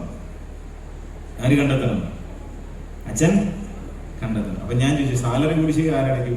അപ്പൊ അവരെന്നോട് പറഞ്ഞു, അതും അച്ഛൻ കണ്ടെത്തണം. അപ്പൊ ചുരുക്കി പറഞ്ഞാൽ എനിക്ക് കിട്ടിയ പണി നല്ല. ഞാൻ പറഞ്ഞു, നമ്മുടെ വീടെല്ലാം നല്ലതാണ്, പക്ഷെ കർത്താവിന്റെ ആലയം പോയി കിടക്കാണ്. ഒരു ചാപ്പൽ വെച്ചേ പറ്റും. അവര് പറഞ്ഞ, അച്ഛൻ ഇങ്ങനെ മണ്ടത്തരം പറയല്ലേ? പറഞ്ഞ മണ്ടത്തരാല് ക്രിസ്തുവിൽ വിശ്വസിക്കും. ഹല്ലേലൂയ. എനിക്ക് വീട് പണിയാനാണെങ്കിൽ ഞാൻ കിടന്ന് ആകുലപ്പെടണം. എന്റെ കർത്താവിന്റെ ആലയം പണിയാൻ ആരിറങ്ങിക്കോളും? ഉണ്ടെന്നില്ലല്ലോ, ദൈവം ഇറങ്ങിക്കോളും. പ്രിയമുള്ളവരെ, സത്യമായിട്ട് ഞാൻ പറയാം, അതിലൊരാള് ഇപ്പോ ഈ കഴിഞ്ഞ നാളുകളിൽ എന്നോട് പറഞ്ഞു, അച്ഛൻ ആദ്യം വന്ന് കമ്മിറ്റി കൂടിയ അന്ന് വെളിയിൽ ഇറങ്ങിയപ്പോൾ നമ്മുടെ 2 കമ്മിറ്റിക്കാർ പറഞ്ഞു, പുള്ളി ഏതാണ്ട് പിരിവെട്ടിയ കേസാണത്. കാരണം ഈ ഒരു മനുഷ്യനില്ലാത്തടത്ത് എവിടെ ചാപ്പൽ? പ്രിയമുള്ളവരെ, ഞാൻ പറഞ്ഞു, കർത്താവിന്റെ കൃപയിൽ നിങ്ങൾ വിശ്വസിക്കണം. ആമേൻ. കർത്താവിന്റെ കൃപയിൽ നിങ്ങൾ വിശ്വസിക്കണം.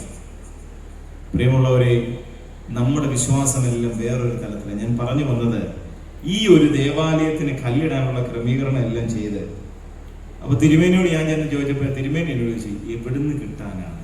ഞാൻ പറഞ്ഞു, തിരുമേനി, നമുക്കൊരു ചെറിയ ചാപ്പൽ മതി, ചെറിയൊരു ചാപ്പൽ, 20 വീട്ടുകാർ, എങ്ങനെ മാക്സിമം കടിച്ചു പിടിച്ചാൽ ഒരു 80 പേര് വരുന്ന ഒരു പള്ളി, കൂടി വന്നാൽ ഒരു 100 പേർക്ക് നിൽക്കാവുന്ന ഒരു പള്ളി, ഒരു ചാപ്പൽ മതി. എന്നോട് പറഞ്ഞു, അച്ഛൻ കോൺഫിഡന്റ് ആണ്. ഞാൻ അന്ന് പറഞ്ഞു, തിരുമേനി, ഞാൻ യേശു ക്രിസ്തുവിൽ കോൺഫിഡന്റ് ആണ്. അപ്പൊ എന്നോട് പറഞ്ഞു, എന്നാ മുന്നോട്ട് പോയിക്കൊള്ളാൻ പറഞ്ഞു. പ്രിയമുള്ളവരെ, ഒരു തരത്തിൽ കല്ലിടാനായിട്ടുള്ള കാര്യങ്ങളൊക്കെ ക്രമീകരിച്ച്, ഇപ്പൊ ഞായറാഴ്ച തിരുമേനി വരുന്നു, കുർബാന ചൊല്ലുന്നു, കല്ലിടും. ശനിയാഴ്ച വൈകിട്ടായപ്പോൾ എനിക്ക് പാൽപിറ്റേഷൻ കൂടാൻ തുടങ്ങി.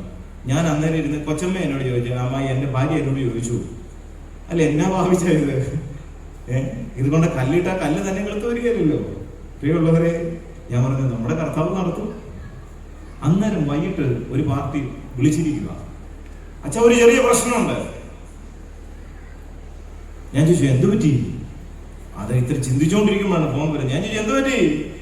എന്നോട് വെച്ചാൽ, നാളത്തെ നമുക്കൊന്ന് പോസ്റ്റ്മോർട്ടം ചെയ്യണം. ഞാൻ പറഞ്ഞു, എന്നാ കാര്യം? എന്നോട് പറയണം, നാളെ അഷ്ടമിയാണ്. എന്താണ് അഷ്ടമിയിൽ കല്ലിട്ടാൽ എന്താ കുഴപ്പം? പറ. നിങ്ങൾ ചിരിക്കുന്നുണ്ട്. അഷ്ടമി കല്ലിട്ടാനാ കുഴപ്പം? കണ്ടോ, കഷ്ടം. അഷ്ടമി തൊട്ടാൽ നഷ്ടം, അഷ്ടമി കല്ലിട്ടാൽ കഷ്ടം. എന്റെ പെരുവിരലിൽ നിന്നൊരു നിലച്ചക്രം കറങ്ങി. പ്രിയമുള്ളവരെ, എന്റെ ശരീരം മുഴുവൻ വ്യാപിച്ച് ഉച്ചിയിൽ വന്ന് ഇങ്ങനെ നിൽക്കുകയാണ്. ഞാൻ ഫോണിൽ കൂടെ ഒരു 2-3 എണ്ണം അങ്ങോട്ട്, അവിശ്വാസി സാധാരണ പണിയൊക്കെ അപ്പൊ ഇതെല്ലാം ഫോണൊക്കെ വെച്ച് കഴിഞ്ഞാൽ എന്റെ ഭാര്യ എന്നോട്, എന്റെ ഭർത്താവേ, ഈ സാധനത്തിന്റെ അകത്ത് ഇത്രയും വലിയ മൃഗവാസന ഉണ്ടെന്ന് ഞാൻ ഇത്രയും നാളായിട്ട് അറിഞ്ഞിട്ടില്ല. സത്യമാണ്, എന്റെ കാലിന്റെ ഉള്ളിൽ നിന്ന് 80,000 രൂപയടുത്ത് കുടിശ്ശിക കിടക്കാണ്. നിന്ന് ആരാധിക്കാൻ ഒരു പള്ളിയില്ല. അവൻ നടക്കാണ് അഷ്ടമി കഷ്ടമായിട്ട്. പ്രിയമുള്ളവരെ, കല്ലിട്ട് 7 പടിന്ന് ഫൗണ്ടേഷന്റെ വർക്ക് തീർന്നു. കട്ടള വെക്കണം. കട്ടള വെക്കാനായിരുന്നതിനും അവിടെ ഒരു ചെറുപ്പക്കാരൻ പറഞ്ഞു, എന്റെ വീട്ടിൽ ഒരാഞ്ഞില്, പാവപ്പെട്ട വീടാണ്, ഒരാഞ്ഞില് ഇരിപ്പുണ്ട്, അത് അച്ഛൻ വെട്ടിക്കൊണ്ട് പോകുന്നത്. പ്രിയമുള്ളവരെ, അതൊക്കെ ആഘോഷമായി പോയി വെട്ടി കട്ടിളയൊക്കെ പണിത് കട്ടിള വെക്കാനായിട്ടുള്ള ഇത് വന്നതിന് ഞാൻ ഇവരോട് സുവിശേഷം പറയാൻ വേണ്ടി ഒന്ന് വെമ്പൽ കൊണ്ട് നിൽക്കുകയാണ്. കമ്മിറ്റിക്കാരെ വിളിച്ച് സുവിശേഷം പറയണമല്ലോ. കാരണം നിങ്ങളല്ലേ പറഞ്ഞത് അഷ്ടമി തൊട്ടാ കഷ്ടമാണെന്നും നഷ്ടമാണെന്നും. എവിടെയെങ്കിലും ഒരു മുടക്ക് വന്നോ? നിങ്ങൾ അറിഞ്ഞോ? ഈ പൈസ തന്ന ജനം ആരാണെങ്കിലും നിങ്ങൾ അറിഞ്ഞോ? നിങ്ങളുടെ കണ്ണിന്റെ മുമ്പിൽ കൂടെയല്ലേ കർത്താവ് കരുതി എന്നൊക്കെ പറയാൻ വേണ്ടി ഞാൻ കോട്ടയത്ത് നിന്ന് ബൈക്ക് എടുത്ത് വലിയ ആവേശത്തോടെ കമ്മിറ്റിക്ക് പോവാണ്. കമ്മിറ്റിക്കാരെയൊക്കെ കണ്ട് കമ്മിറ്റി പറഞ്ഞു, ഞാൻ പറഞ്ഞ് നമ്മൾ കട്ടള വെക്കാൻ പോകുന്നു. നിങ്ങളല്ലേ പറഞ്ഞത്? എന്റെ മനസ്സിൽ കയറി വന്നത് മുഴുവൻ ഞാൻ പറഞ്ഞു, നിങ്ങളല്ലേ പറഞ്ഞത് അഷ്ടമി തൊട്ടാ കഷ്ടമോ നഷ്ടമാണ്. എവിടെയെങ്കിലും ഒരു മുടക്കം വന്നോ? കർത്താവിൽ ആശ്രയിക്കണം. ചുമ്മാ ചപ്പളാച്ചി പറഞ്ഞുകൊണ്ട് നടക്കരുത്, ദൈവവേദനാണെന്ന് പറയുകയും ചെയ്യും, മറ്റുള്ള പരിപാടികളൊക്കെ കാണിക്കുകയും ചെയ്യും, ഇത് ചെയ്യരുത് എന്നൊക്കെ പറഞ്ഞു. എടുത്ത വായിൽ ഇരിയാൻ എന്നോട് പറയാം, അച്ഛാ അതെ ഈ അഷ്ടമിയിൽ നല്ല ദിവസം ഉണ്ടെന്ന്. എന്റെ പ്രിയ സഹോദരങ്ങളെ, ഇവനെയൊക്കെയാണ് ചന്ദ്രനിൽ കയറ്റി വിടേണ്ടത്, തിരിച്ചു വരരുത്. അഷ്ടമിയിലും നല്ല ദിവസമുണ്ട്, കർത്താവിലും അവിടുത്തെ ശക്തിയുടെ പ്രാഭവത്തിലും നിങ്ങൾ കരുത്തരാകുകയും. പ്രിയമുള്ളവരെ, 2 കൊരിന്ത്യർ ലേഖനം 13:4 നിങ്ങൾ വീട്ടിൽ പോയി വായിക്കണം. ഞങ്ങൾ ബലഹീനരെങ്കിലും അവനോടുകൂടെ ദൈവശക്തിയാൽ ഞങ്ങൾ ജീവിക്കുന്നു. ഞങ്ങൾ ബലഹീനരെങ്കിലും അവനോടുകൂടെ ദൈവശക്തിയാൽ ഞങ്ങൾ ജീവിക്കുന്നു. യേശു ക്രിസ്തുവിനെ ചേർത്ത് പിടിക്കുക, കർത്താവിനോട് ചേർന്ന് നിൽക്കുക, ഇസ്രായേലേ ബലം ധരിക്കുക. പ്രിയമുള്ളവരെ, ആത്മഹത്യ ചെയ്യാൻ പോകല്ലേ. ഈ കഴിഞ്ഞ നാളുകളിൽ പത്രത്തിൽ നിങ്ങൾ കണ്ടു, ഒരു 3 കുഞ്ഞുങ്ങളെ കൊന്നിട്ട് ഒരപ്പനും അമ്മയും പോയി. ക്രിസ്ത്യാനിയാണ്, കുർബാനകൾക്ക് പോകാത്തതല്ല, പ്രസംഗം കേൾക്കാത്തതല്ല, ധ്യാനങ്ങൾ കൂടാഞ്ഞിട്ടല്ല.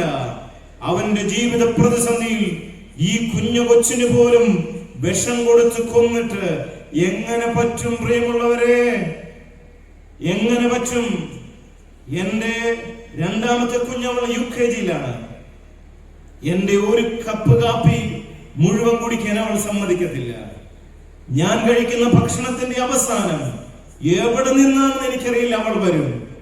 എന്റെ മൂത്ത കൊച്ചനോട് പറയും, എന്റെ മരിയ പറയും, അച്ഛാ കാപ്പിയുടെ ശകലം മാറ്റി വെച്ചോ, അല്ലെങ്കിൽ ഇപ്പോൾ കിച്ചപ്പൻ വരും.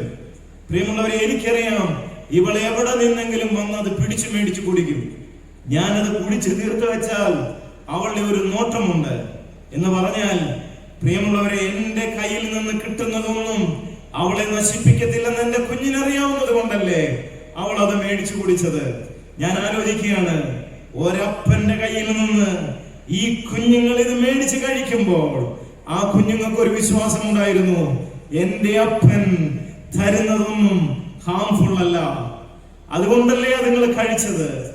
എന്റെ പ്രിയ സഹോദരങ്ങളെ, ഞാൻ ചോദിക്കട്ടെ, കടബാധ്യത ഉണ്ടായിരുന്നു, ഒരുപക്ഷെ വീട് ജപ്തി ചെയ്തു പോയാലും ഈ ലോകം ഇത്രയും വിശാലമല്ലായിരുന്നോ? ഏതെങ്കിലും പുറംപോക്കിൽ കൂടാരമടിച്ച് പണിത വലിച്ചു കെട്ടി അതിന്റെ അകത്ത് നീ കിടന്ന് പ്രാർത്ഥിച്ചിരുന്നെങ്കിൽ നിന്റെ ഈ 3 കുഞ്ഞുങ്ങളെ കൊണ്ട് സ്വർഗം നിന്നെ വളർത്തില്ലായിരുന്നോ? സഹോദര സഹോദരി, യേശു ക്രിസ്തുവിൽ ബലപ്പെട്. 3ാമത് പറഞ്ഞു, നിന്റെ മഹത്വ വസ്ത്രം ധരിക്കുക. Hallelujah, hallelujah. നിനക്ക് കിട്ടിയിരിക്കുന്ന മഹത്വ വസ്ത്രം നീ ധരിക്കുക.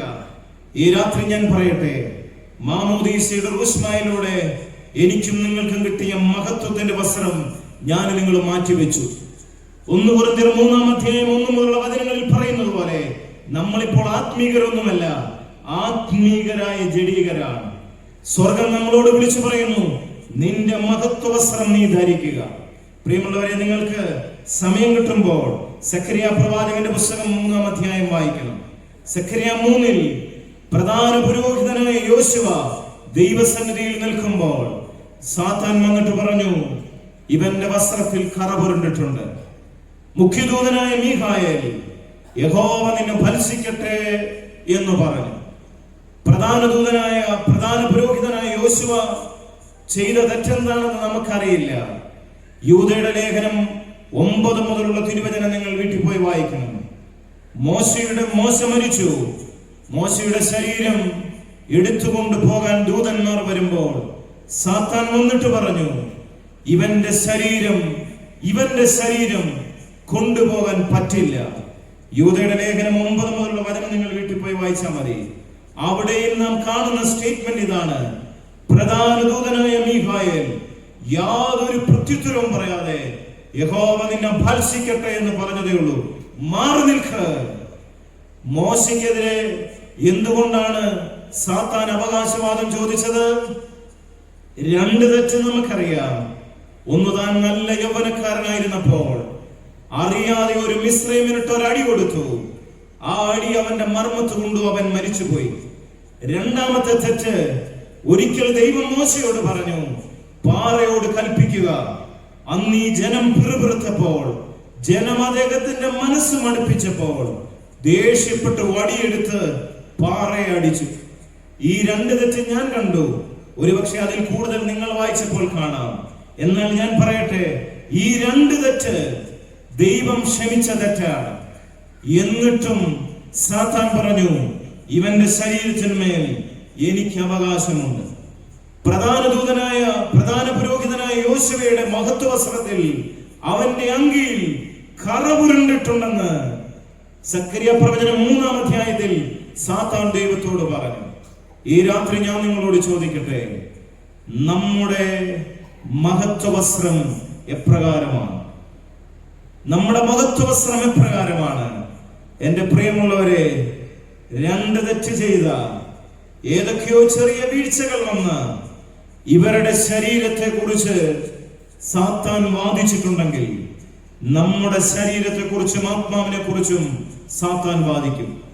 ഇത് ജ്ഞാനത്തിന്റെ കണ്ണുകളാൽ സുറിയാനി പിതാക്കന്മാർ കണ്ടതുകൊണ്ടാണ് മരണാന്ത ശുശ്രൂഷകളിൽ ഇങ്ങനെ എഴുതി വെച്ചു, ദൈവമേ, അയാളിൽ പതിയിരിക്കുന്ന ദുരാത്മസേനകളിൽ നിന്ന് ഈ ആത്മാവിനെ വിടുവിക്കണം. ഈ രാത്രി ഞാൻ പറയുകയാണ്, മാമോദീസയിലൂടെ എനിക്ക് നിങ്ങൾക്കും കിട്ടിയ മഹത്വവസ്ത്രം ഞാൻ നിങ്ങളും മാറ്റിവെച്ചു.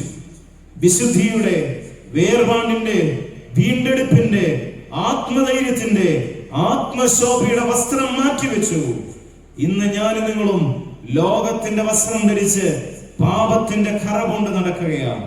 ഇസ്രായേലിനോട് ദൈവം പറഞ്ഞ അതേ സന്ദേശം പറയുക, സിയോനേ ഉണരുക, നിന്റെ മഹത്വവസ്ത്രം ധരിക്കുക.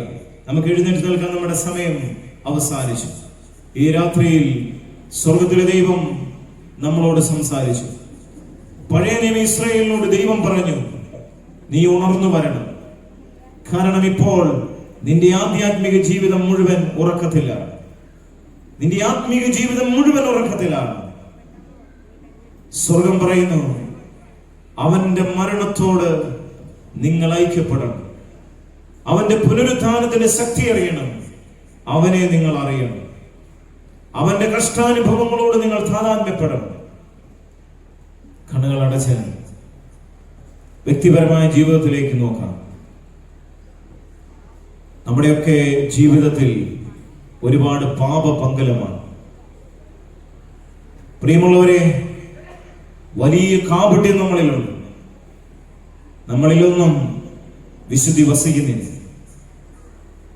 വലിയ വലിയ വെറുപ്പുകൾ, മുൻകോപങ്ങൾ, ക്ഷമിക്കാൻ പോലും പറ്റാത്ത വിധത്തിൽ മനസ്സ് കലുഷിതമാണ്. സ്വന്തം ജീവിത പങ്കാളി മരിച്ചു പോയിരുന്നെങ്കിൽ എന്ന് പോലും ആഗ്രഹിച്ച സഹോദരങ്ങൾ. എൻ്റെ ദൈവമേ, എൻ്റെ ജീവിതം തകർക്കപ്പെട്ടതാണ്. ഞാൻ ഇന്ന് രാത്രി മരിച്ചാൽ എൻ്റെ ആത്മാവിന് വേണ്ടി വാദിക്കാൻ ഒരുപാട് ദുരാത്മസേനകൾ കടന്നു വരും. എൻ്റെ ചിന്തകളിൽ മുഴുവൻ അശുദ്ധിയാണ്. എൻ്റെ ശരീരം കൊണ്ട് ഞാൻ പാപം ചെയ്ത് എൻ്റെ ശരീരത്തിന്റെ കർത്തൃത്വം ഞാൻ അന്ധകാര ശക്തിക്ക് വിട്ടുകൊടുത്തു. കർത്താവേ, നൊന്തുപെറ്റ അമ്മയെ പോലും ഞാൻ നിന്ദിച്ചിട്ടുണ്ട്. എൻ്റെ അപ്പൻ എന്നോട് ക്രൂരമായി ഇടപെട്ടപ്പോഴൊക്കെ അറിയാതെ ഞാൻ അദ്ദേഹത്തെ ശപിക്കുകയും ക്രൂരമായി ഇടപെടുകയും ചെയ്തു. ഞാനേറെ താല്പര്യത്തോടും സ്നേഹത്തോടും കൂടെ കുടുംബജീവിതത്തിലേക്ക് പ്രവേശിച്ചത്. കർത്താവേ, എൻ്റെ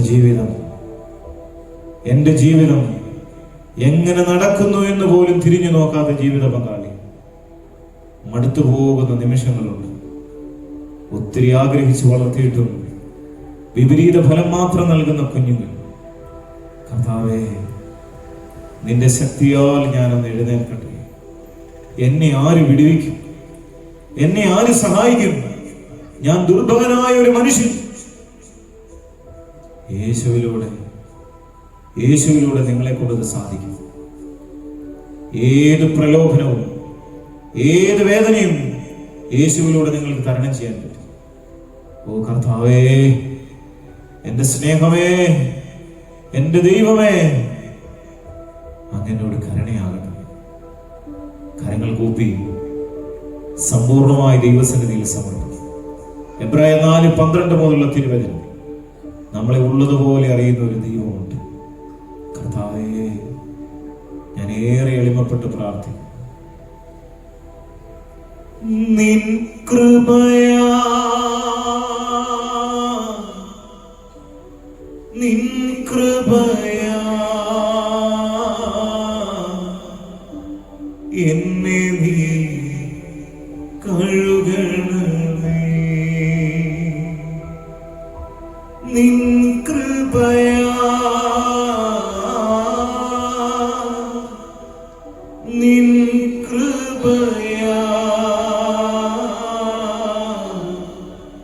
എന്നെ നീ കഴുകണമേ.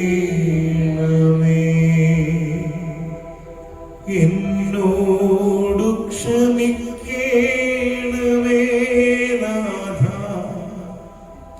എന്നെ നീ സുഖമാക്കണേ. എന്നോടു ക്ഷമിക്കണമേ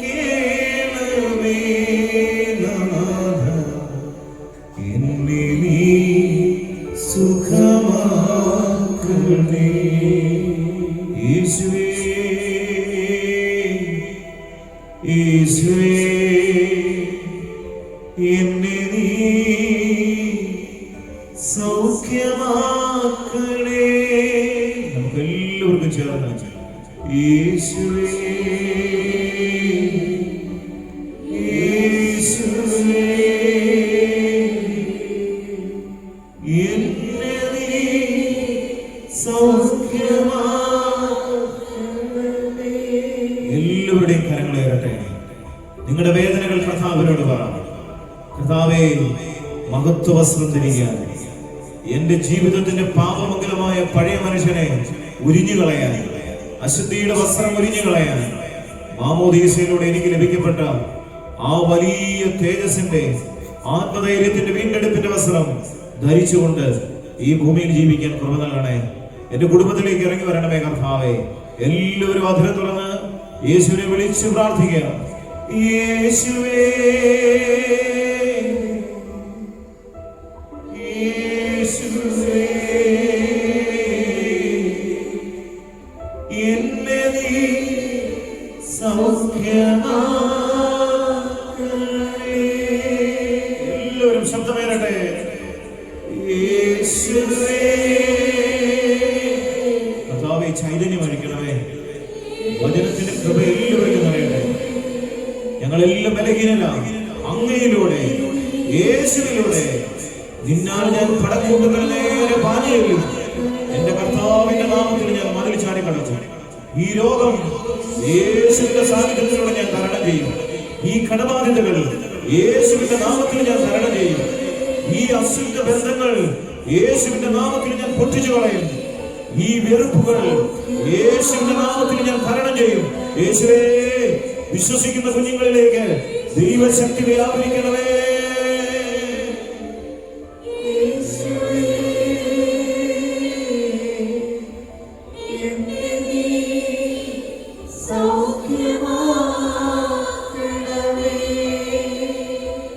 പിതാവിന്റെയും പുത്രന്റെയും പരിശുദ്ധ റൂഹായുടെ നാമത്തിൽ തന്നെ. കർത്താവിനാൽ അനുഗ്രഹിക്കപ്പെട്ടവരെ, ഈ ദിവസം നടന്നു വരുവാൻ സ്വർഗ്ഗത്തിലെ ദൈവം സഹായിച്ചു. സർവശക്തനായ ദൈവത്തിന് നന്ദി പറയുന്നു. വചനത്തിന് വേണ്ടി എന്നെ വിളിച്ച് എനിക്ക് വേണ്ടി പ്രാർത്ഥിച്ച ഏറെ സ്നേഹനിധിയായ യോറീസ് അച്ഛനോടുള്ള നന്ദി അറിയിക്കുന്നു. ഏറെ സ്നേഹനിധിയായ റോയി അച്ഛനോട് നന്ദി പറയുമ്പോൾ ഈ പള്ളിയുടെ ട്രസ്റ്റിമാർ, സെക്രട്ടറി, ഭാരവാഹികൾ എല്ലാവരോടുമുള്ള നന്ദി അറിയിക്കട്ടെ. പ്രത്യേകിച്ച് പ്രിയ ജേക്കബ് സാറ് വന്ന സമയത്ത് ഏറെ ഹൃദ്യമായി എന്നെ സ്വീകരിക്കുകയും ആവശ്യമായ എല്ലാ ക്രമീകരണങ്ങളും ചെയ്യുകയും ചെയ്തു. അതുപോലെ തന്നെ ഏറെ സ്നേഹനിധിയായ പ്രിയ ബൈജു സഹോദരൻ വർഷങ്ങളായി ഉള്ള സ്നേഹബന്ധമാണ്. എന്നെ വിളിക്കുകയും പരസ്പരം സംസാരിക്കുകയൊക്കെ ചെയ്യുന്നു. പ്രിയ സഹോദരൻ എന്നെ വിളിക്കുകയും ഇത് ഓർമ്മപ്പെടുത്തുകയും ഒക്കെ ചെയ്തു. പ്രത്യേകം നന്ദി അറിയട്ടെ. യൂത്ത് അസോസിയേഷൻ, ഭക്തസംഘടനാ പ്രവർത്തകർ, ഗായക സംഘാംഗങ്ങൾ, മനോഹരമായി ശബ്ദം നിയന്ത്രിച്ച പ്രിയ സഹോദരൻ, എല്ലാവരോടുമുള്ള നന്ദി അറിയിച്ച് നിർത്തുന്നു. ദൈവനാമം മഹത്വപ്പെടും. എല്ലാവർക്കും ഇരിക്കാൻ സ്തോത്ര വഴിപാട് സമർപ്പിക്കുവാൻ പ്രാർത്ഥനയോടെ നമുക്ക് ഒരുങ്ങാം. നമുക്കുള്ളതിൽ നിന്ന് ഒരു പങ്കിനെ ഹൃദയത്തോട് ചേർത്ത് വയ്ക്കാം. ദൈവം നൽകിയതല്ലാതെ നമ്മുടെ കൈകളിൽ ഒന്നുമില്ല. ദൈവം നൽകിയതിൽ നിന്നൊരു പങ്ക് ദൈവിക വ്യാപാരത്തിന് വേണ്ടി സമർപ്പിക്കുമ്പോൾ തമ്പുരാൻ അമർത്തി കുലുക്കി നമുക്ക് നൽകും എന്നുള്ള ഉത്തമ വിശ്വാസം നമുക്കുണ്ടാകണം. ദൈവത്തെ സ്തുതിച്ചും ആരാധിച്ചു തമ്പുരാനോട് ചേർന്ന് നിന്ന് സ്തോത്ര വഴിപാട് സമർപ്പിക്കുവാൻ പ്രാർത്ഥനയോടെ നമുക്കൊരുങ്ങ ചേർന്ന് പാടാം, ദൈവത്തെ മഹത്വപ്പെടുത്താം. കർത്താവായ ദൈവമേ, മനുഷ്യകുലത്തിന്റെ പാപപരിഹാരത്തിനായി സ്വന്തം ജീവൻ കാൽവറിയുടെ വിരിമാറിൽ അങ്ങ് ഞങ്ങൾക്കായി നൽകി. നിന്ദകളും പീഡകളും ഒരു പരാതിയുമില്ലാതെ ഏറ്റെടുത്ത് ഞങ്ങൾക്ക് വേണ്ടി മരിച്ചു. അവിടുന്ന് രാത്രിയും പകലും ഞങ്ങൾക്ക് വിശ്വസ്തനാണ്. അവിടുത്തെ ദാനമല്ലാതെ എന്ത് യോഗ്യതയാണ് ഞങ്ങൾക്കുള്ളത്? സൗഖ്യമാക്കുന്ന മോശയുടെ ദൈവം, വാക്കുമാറാത്ത ദാനിയേലിന്റെ ദൈവം, കണ്ണുനീർ മാറ്റുന്ന ഹന്നായുടെ ദൈവം, അവൻ നമ്മോട് കൂടെയുണ്ട്. പാടി സ്തുതിക്കാം രാത്രിയിലുള്ള നിന്റെ കരുതൽ എന്ന് തുടങ്ങുന്നത്.